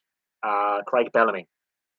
What is interesting with these coaches, they all came through the Raiders system, apart from Robinson, who obviously through the Rooster system, but Wayne Bennett has been involved with the Raiders. Craig Bellamy involved with the Raiders, both as a player and as an assistant and as a Queensland Cup coach. And obviously Ricky Stewart, player and now head coach. So the Raiders, ironically, is where the best coaches in the NRL. That is the cradle of NRL coaching. Because the Canberra Raiders in the 80s and the 90s has produced some of the most successful coaches in the NRL. Des Hasler, I think, obviously that's the Sea Eagles Bulldogs kind of link there.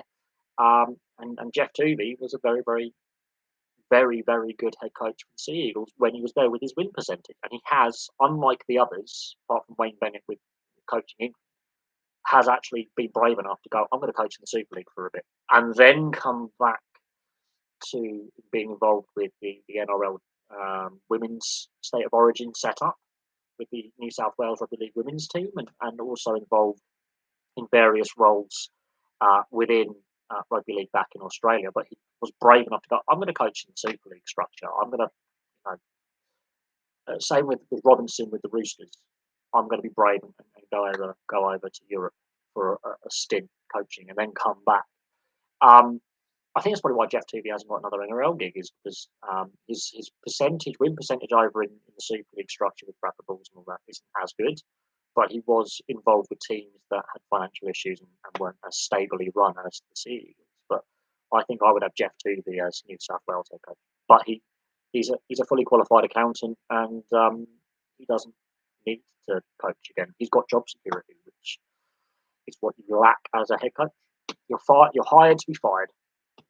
And as I say, the handful of coaches like Trent Robinson, Ricky Stewart, Wayne Bennett, and Craig Bellamy, and to a certain extent Des Hasler, you're going to get job security with those guys because they've got a track record of winning. Michael Maguire, okay, the West Tigers was a disaster, but he was there a long time and he's still a head coach for the New Zealand national side. So I think Billy Slater will, yes. At the moment, he's not really. But Billy Slater's also again got other business interests outside of rugby league. He's involved in racehorse breeding and ownership, and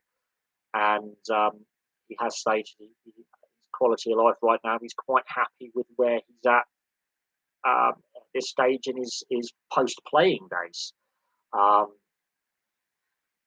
But I could see Billy Slater going and doing what. What's the Brisbane Broncos head coach, Kevin Walters has done, go from an origin coach to a club head coach and do a reasonable job. I could see Billy Slater doing that, but there's no. Could he be the future Melbourne Storm head coach when Craig Bellamy decides to call it a day? Possibly. And could he entice, Cameron Smith to go with him as an assistant? But I'm surprised Cameron Smith isn't the head coach. Billy Slater. That's an interesting one. But he has proven himself. But Billy Slater's been involved as an individual coach for players, with like coaching fullbacks, and I think Billy Slater will be. Cameron Smith not so much. I can't see it with Cameron Smith. He could be a great ambassador for the NRL, working in an administration role. But then again, like Billy Slater and Cameron Smith, that kind of suspicion surrounding the Melbourne Storm salary cap and those secret contracts that we know existed is a bit of a, and that's dogged, especially Cameron Smith, his entire, the rest of his career. But definitely, you could get Cameron Smith in an administration role. And yes, I can see Billy Slater being an NRL head coach at some point and giving it a go. Maybe even the national head coach giving it a go. In a Mal Meninga, just doing rep coaching, or a Laurie Daly style doing rep only coaching. But I think with his racehorse breeding and ownership and the money he's made out of that, and the successful business he's got there, he's got job security. He's got an income. He's not as worried about his finances. I could see Jonathan Thurston at some point possibly coaching the Cowboys, and getting involved as an assistant or as a head coach with the Cowboys. I could see that happening. But at the moment, I think they're quite happy with their business interests away from the NRL and rugby league, especially their media commitments that they have with Channel. All of them, ironically, work for Channel 9 in the regular season as well. They've got their media commitments and contracts. Whereas Greg Alexander, for example, with New South Wales Rugby League, works with Fox, whereas his head coach, Brad Fittler, works with Channel 9. So the two Origin coaches have their media contracts with Channel 9. And some of their assistants have contracts with both Nine and Fox, and then you've got Triple M and 2GB and Sen Sports, so the radio network. Very interesting. To me, that comes across as a conflict of interest because the media partners pump money into the game, and now we're seeing this media reporting bias for the most part against the RLPA, not from Sen Sports as much as Triple M and the broadcasters, the media broadcasters of Fox and Channel 9. So to me, these guys are coaching RLPA member players, right? Who are the members, right? There's got to be a conflict of interest there, which to me is a concern. But that's my view on that. That there needs to be a separation between. I would think if they sign up to be head coaches that they have to drop their media commitments personally, because there's going to be a bias there. But that's Gus Gould. That's Gus. He writes his own rules. But we see it also with Fox, with Jet TV and others who Braith and Asta, who are still like Braith and Asta is a player agent, yet he works for one of the broadcasters. So there's definitely conflicts of interest here, and I don't like. But this is the rugby league family. It's a very niche sport globally, but in Australia it's a big thing. But you would not get that with association football. That would be classed as conflict of interest, in my opinion. Being contracted by a broadcaster who has the rights to the league that they're broadcasting, and then being a player agent or a head coach, it starts to become murky, and I don't like it. I think you either have to be the player agent, the broadcaster, or neither, the coach or whatever. You need to have that separation. I'm starting to see some murkiness there, and but the Australian sporting system and the rules and regulations about conflict of interest and commercial is different to Europe, and it's different to the US again. So, but there needs to be bit more transparency. Conflict of interest needs to be declared, third-party payments, that kind of thing. Now, I'm not saying Braith has done anything wrong. I think he operates within the rules, but he's been critical of other players who are not his players under, where he's a player agent, like Cameron Munster, for example. And he's been critical of the sport in certain aspects, like refereeing or decisions taken. But he's representing some players. I don't like that. I don't like Buzz Rothfield and Gus Gould. Their dislike goes back to the Super League War era. That goes back decades. Because Gus used to be the New South Wales head coach, State of Origin, was the ARL guy during the Super League Wars, and Buzz Rothfield, guess what? He works for Fox. He works for Murdoch. So there's that. There's business behind that. Gus went with the Packers. Buzz, he's employed by Murdoch. Gus is employed by the Packers. There you go. They're on different sides of the Super League War. There you go. But Gus Gould and Buzz Rothfield hate each other. They've done so for the best part of 4 decades. They will continue to do so until the day that they both retire and die. There's no love lost there, going back to the Rothmans medal days, down again now, going back to pre-Super League War to post it. They don't like each other, they never have. But occasionally Buzz will compliment Gus. But because Gus is contracted by Channel 9 and Buzz is contracted by Murdoch and Telegraph and Fox, their bosses say, we want you to say this. This is the narrative. You are employed by us. Say this. You are our mouthpiece. We hired you because this is your views. So they're going to be at odds anyway. Gus is never going to agree with Buzz on a rugby league issue, like I don't know, salary cap going up by 5% or whatever it goes up by, or 10 or 25 or how much. minimum league, this kind of thing, minimum league salaries and the RLPA. They might agree on the RLPA media, thing, going, oh, we don't agree with that, but they'll come from different angles, so they're not going to agree on why they agree, that kind of thing. But they don't like each other. Gus doesn't like Buzz. Buzz doesn't like Gus. But a lot of people don't like Buzz Rothfield, and a lot of people don't like Gus Gould. They are very polarising figures. It's like Paul Kent, very divisive figures in the media, and it is what it is.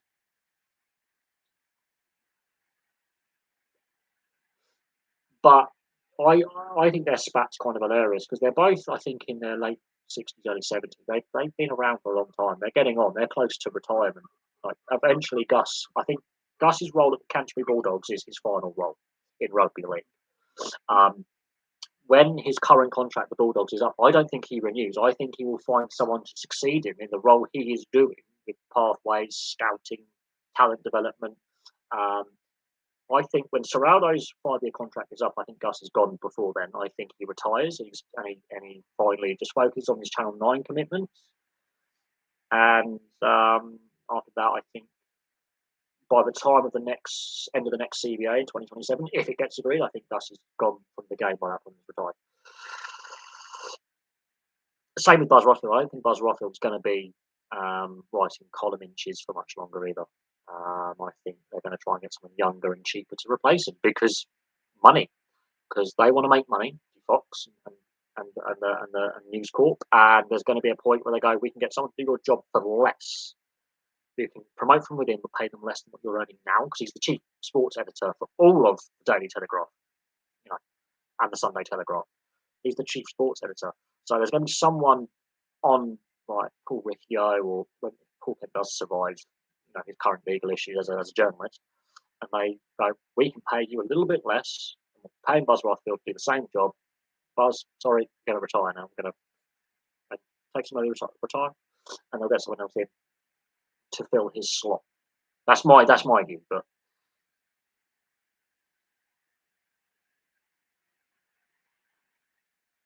that again, as I say, that's my personal view on things. I don't think Buzz and Gus are liked by their colleagues either. But again, that's not all saying all their colleagues, but some of them might go, hang on a second, I'm not a big, and not everyone agrees on this. Oh yeah, no, I do think at some point, look, we've seen Sterlo work for both Fox and Channel 9. Now he's decided to say, I'm done now.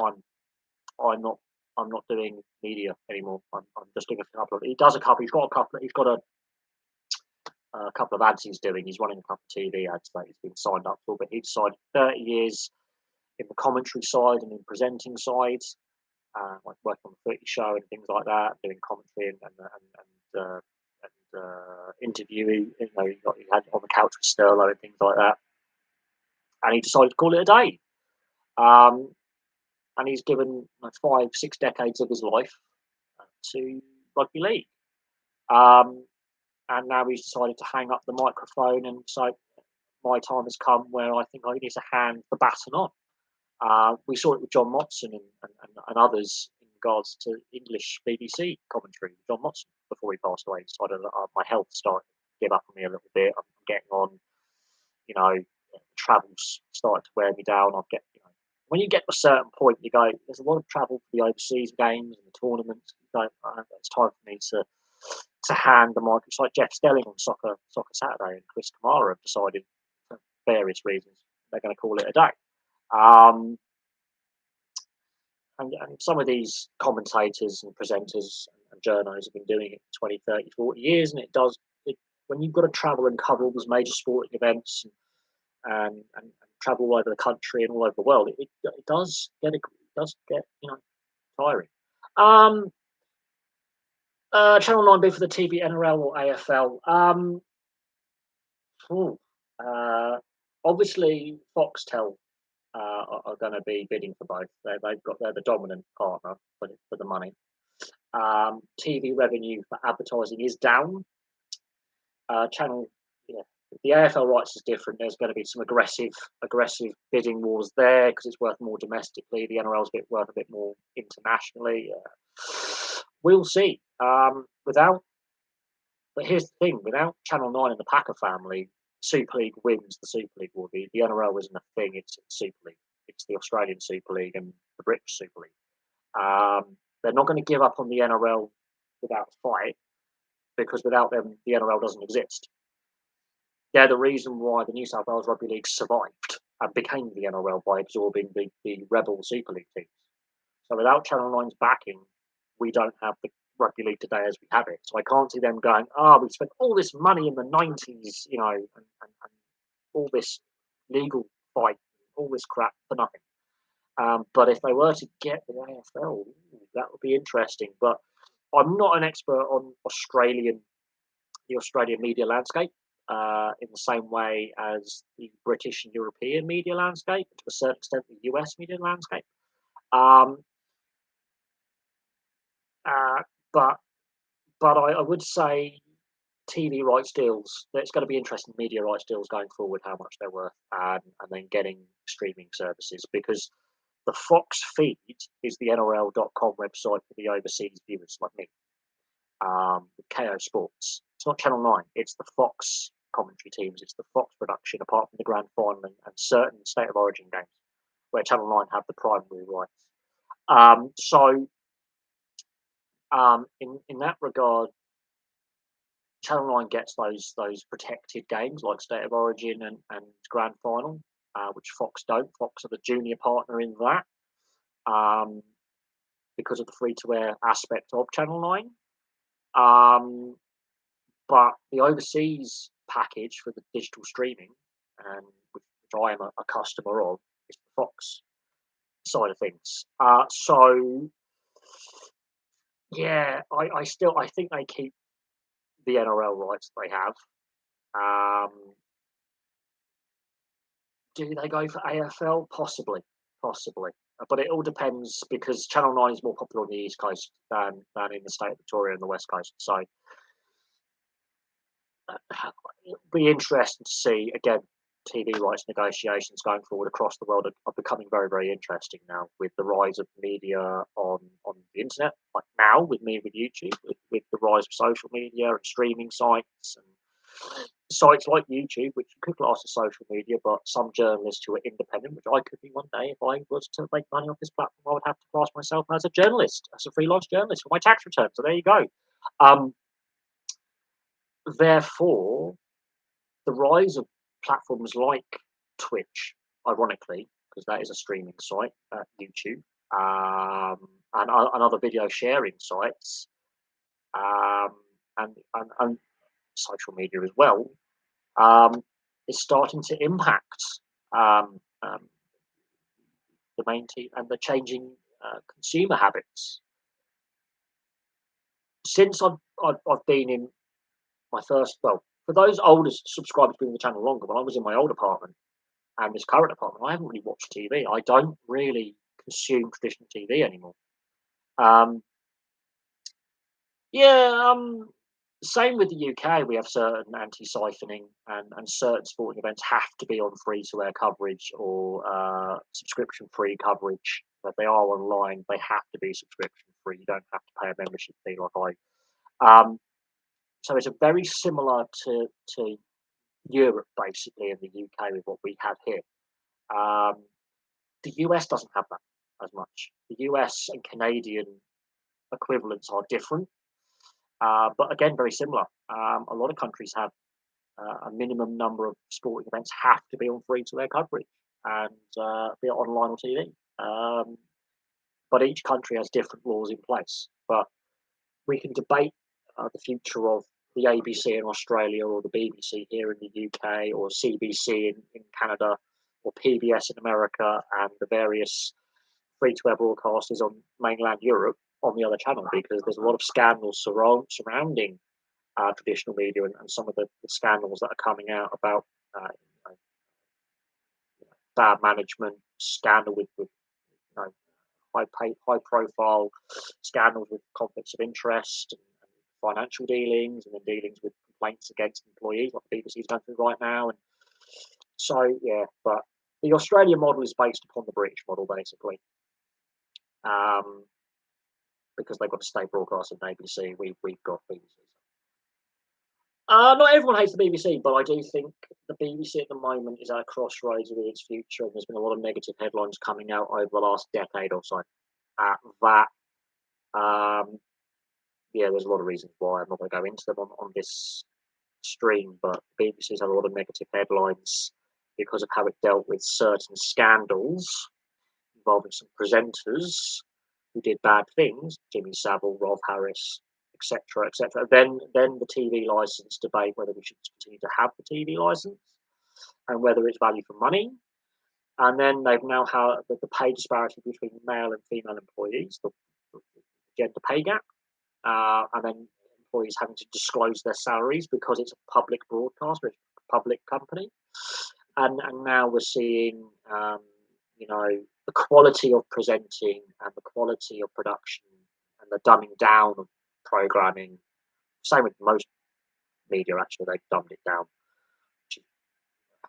And how they adapted to the digital era quite badly, in my opinion. I wouldn't say everyone not to with you, not everyone hates the BBC, but I do think there's been a lot of negative headlines about the management structure, conflicts of interest in regards to director generals and links to government and opposition political parties in the last 15, 20 years. Chronic mismanagement, how they dealt with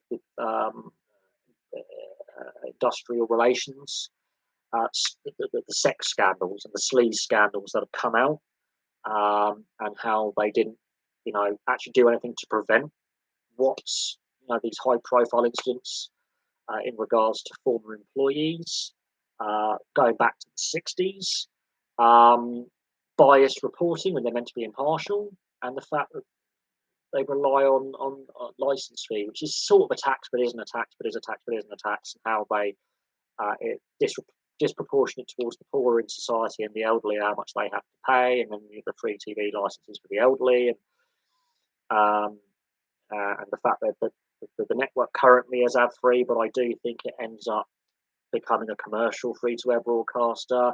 The fact that the BBC grants the operating licenses for every other broadcaster in the UK, that's sinking.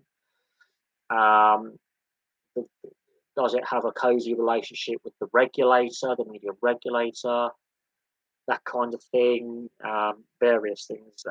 Can it be trusted as on regards to the news and undercover investigation? There's been a couple of panorama investigations, which technically could be classed as perverting the course of justice because they may have impacted on legal proceedings.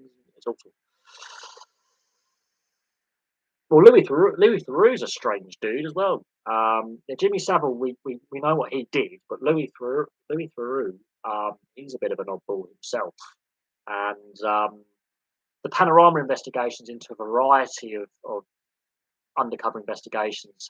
There's been some doctored footage. There's a bias in there. They're not transparent.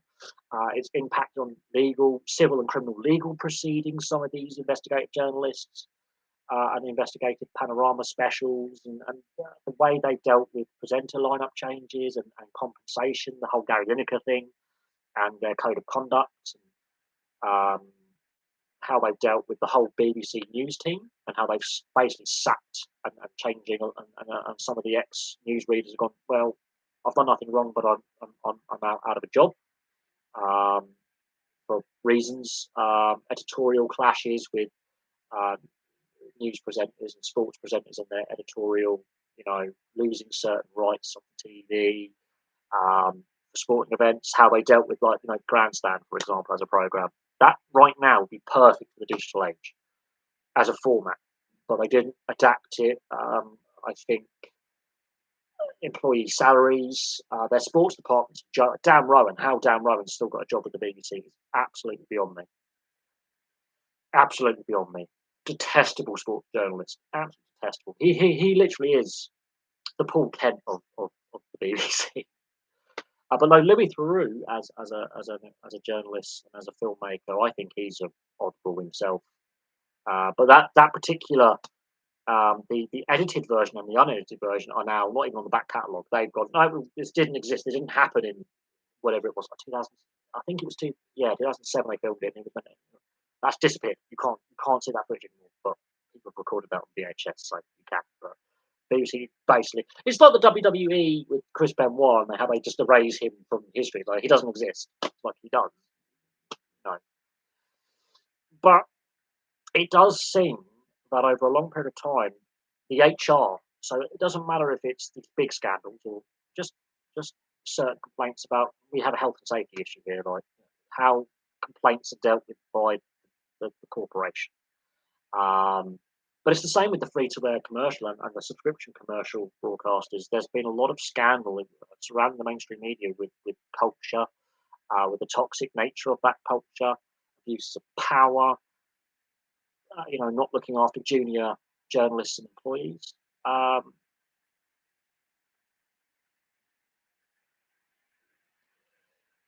the layoffs. Yeah, we've heard this about Rogers and Bell in Canada, so TSN and Sportsnet. We've had it with obviously Warner Brothers Discovery pulling out of the regional sports market in the US. Bally Sports is basically gone bankrupt because their parent company has no money and overbid on sports contracts. Obviously, Eurosport, which is owned by Warner Brothers Discovery, is the European sports broadcaster, which is now being merged with BT Sport here, which is going to become TNT Sports, which is weird considering that Warner Brothers Discovery pulled out the sports market in the US, but they're heavily doubling down now in Europe. Some of these broadcasters are hemorrhaging money and have been well before the rise of digital streaming and social media. Some of these broadcasters have been badly run for a long time. So we'll see what happens. But ITV nearly went bust early on. BT Sports hemorrhaging money for years. I don't know about the Australian media landscape, how much money they're making or losing, but yeah, it's interesting. It is interesting. What, my Vince McMahon? You're fired. I could do a very very good Donald.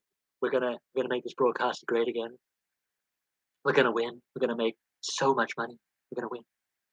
I really like winning. Uh, I love the poorly educated. We win with. Don't. You're fired. Um, I. But yeah, no. Um, I think looking back at the Attitude Era of WWE, and I know this is sports entertainment, which is different to professional sports, how they got away with some of that. You're fired. We're gonna make this company great, but you're fired. You're out of here. Yeah, you're fired.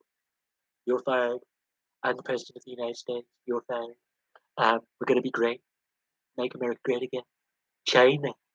I remember back in 2018, I was doing a live stream, and I knew this is before I had the subscriber only chat, right, on the live, and a viewer who asked some questions was obviously clearly American, and I believe they're still a subscriber actually. I think they're one of my moderators now, and they asked my views on Donald Trump, and I went off on a tirade, and I've actually I can't remember which live stream it is, but I remember at the time about an hour and a half, and I just went off on one, and I went properly into a very sarcastic, almost stand-up comedic hour and a half of rant where I just basically dismembered American society and American politics in an hour and a half because I said the Democrats aren't much better, and I just went off on one.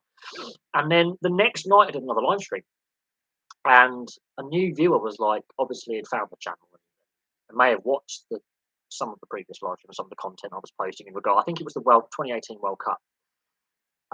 So it's about that time.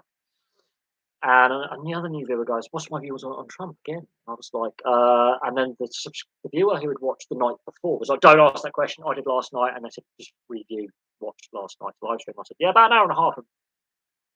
Well, actually, I look back on it, it was absolutely hilariously funny. But at the same time, that was the moment I went, "I've got to keep politics off this channel. I've got to try and be as impartial in regards to sport and politics as possible."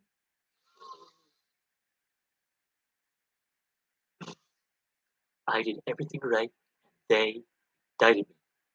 This is a witch hunt against myself because they're scared of me. They don't want me to win because I'm gonna get so tired of winning. I'm gonna win. We're gonna win. We're gonna get so tired of winning. They indicted me. I did everything right. I'm not. My Trump impersonation is just. I can do a good Boris Johnson. I'm not doing my Boris Johnson. It's nonsensical. Nonsensical. Nonsensical. You did. No, you did.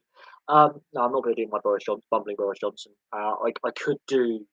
I could do my John Major and Tony Blair, but for certain people who don't know who John Major is or weren't alive during when he was English British Prime Minister or were too young to remember Tony Blair, it doesn't work. You've got to be of a certain age to appreciate the impersonation.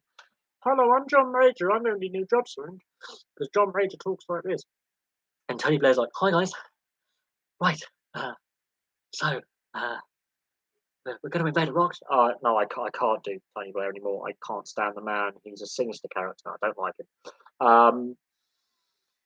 Political parody, I love doing it, but that's again for the other channel. And I've got to, I'm going to reactivate my Netflix so I can watch The Witcher 3. So if you are a fan of certain Netflix series, I will be watching The Witcher 3 next week. I will do a review of The Witcher 3 and where I feel it sits in the three series so far. And I've also got to do some DVD and book video game reviews.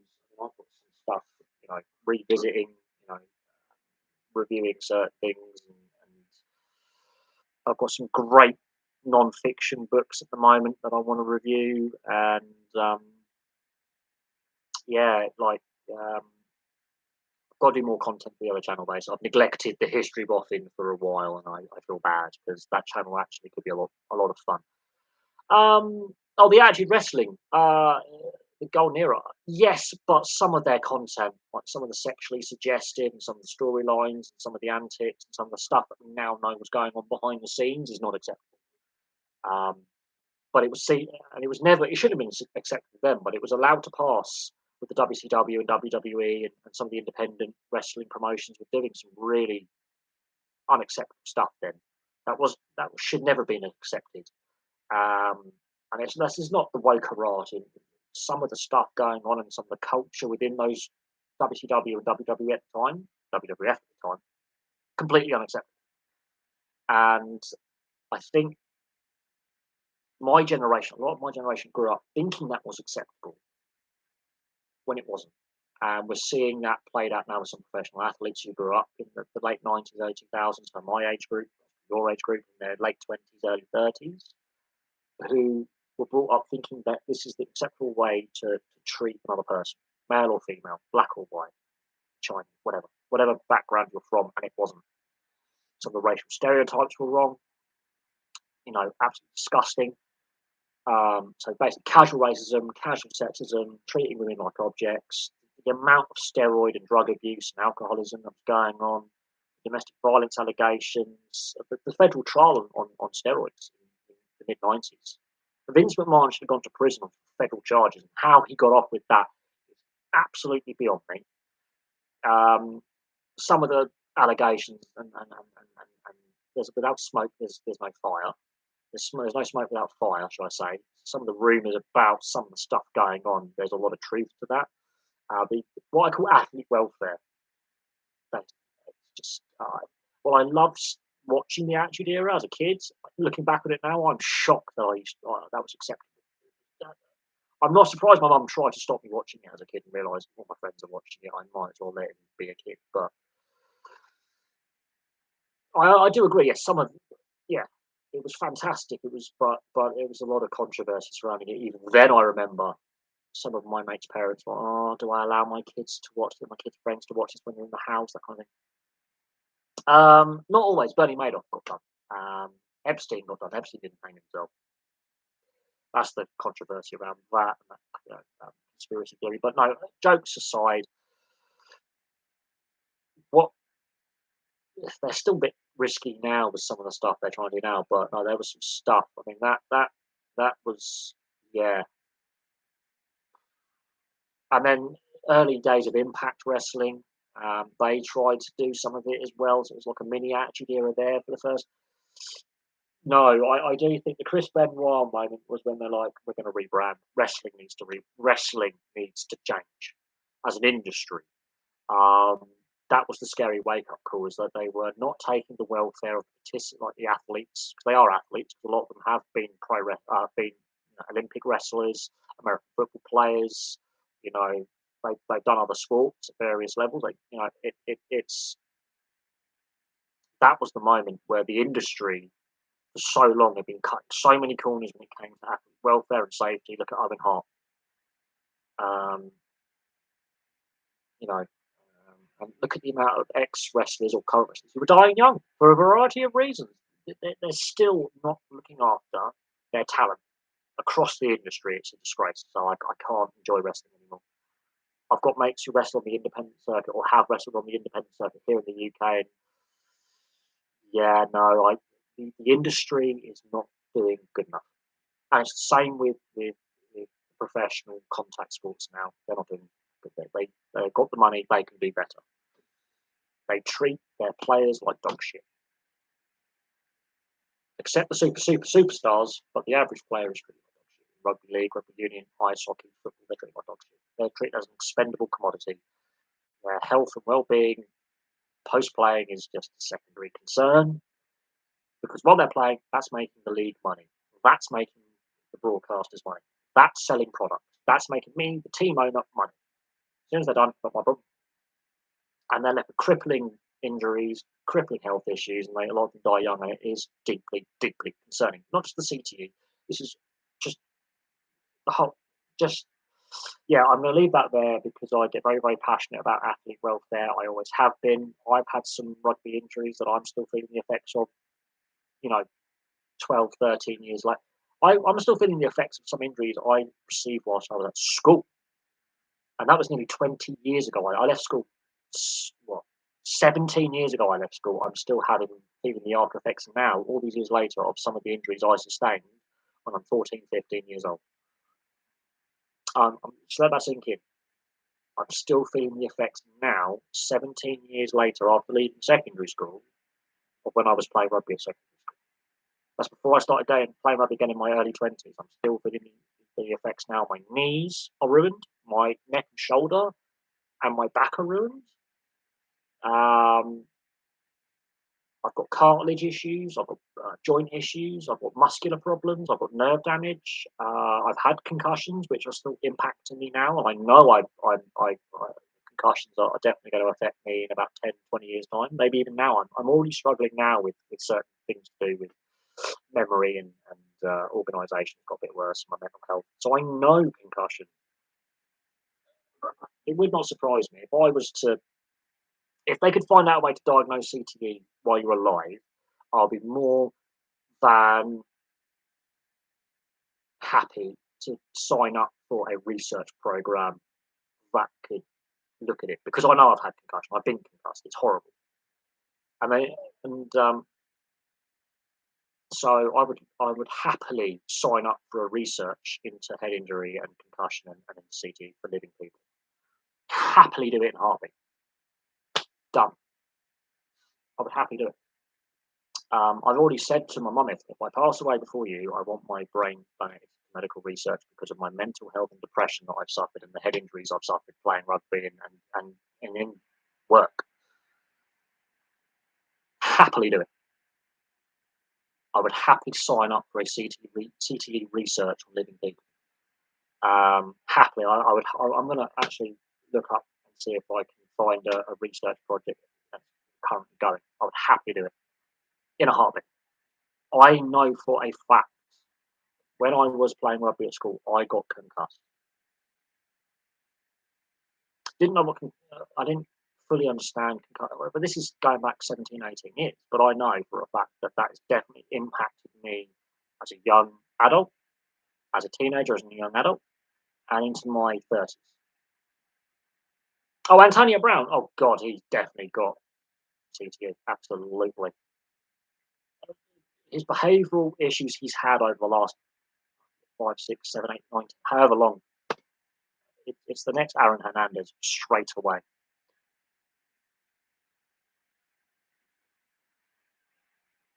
There is no doubt in my mind. Gronkowski was told you need to retire because a concussion comes out. No, 100%. The NFL is still in denial about.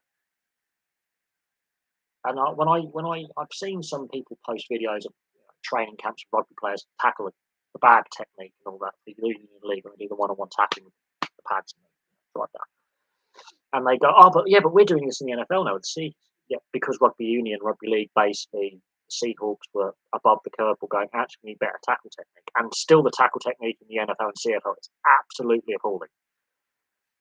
Like, even the tackle is getting, it's just, I know they try to outlaw the head on head, helmet on helmet, but my God, when you've got players leading with their head into the sternum of another player, no wonder a player got carted off the field with a potential heart attack.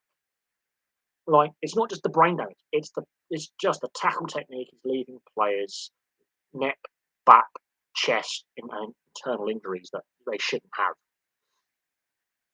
And I have no doubt that players are regularly abusing anabolics and growth hormone. It's so obvious that there are players who are clearly roided off their nut, to me. So I don't know where we go from here. But anyway, I'm going to leave that on the Antonio Brown. Player welfare again. Honestly, if I could find a research program here in the UK where I could sign up to be a research subject on head injuries and concussion, I would do it in a heartbeat. Do it in a heartbeat. So I'm going to do my research on that to see if there's any clinical studies for living people, to find, CTE and cognitive impairment, and because I know I've had concussion. I've had 3 serious motorcycle accidents where one of them I failed the concussion test. And they still discharged me with and I could have really, but this is during the height of COVID. But when I collapsed in my kitchen 2 years ago, and my ticky went a bit funny because of the medication I was on.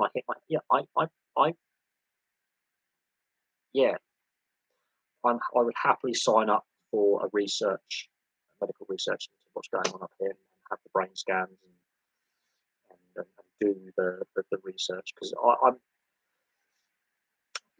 I know that from the age of about 14, 15, maybe even younger, when you first start contact rugby at the age of, I think, 11, 12 years old, when you move from touch rugby to full on bashing into each other. I know I've had. This is back in the day where you could still stamp on players to clear them out at a ruck and a maul if they're on the ground. I've been kicked in the mouth.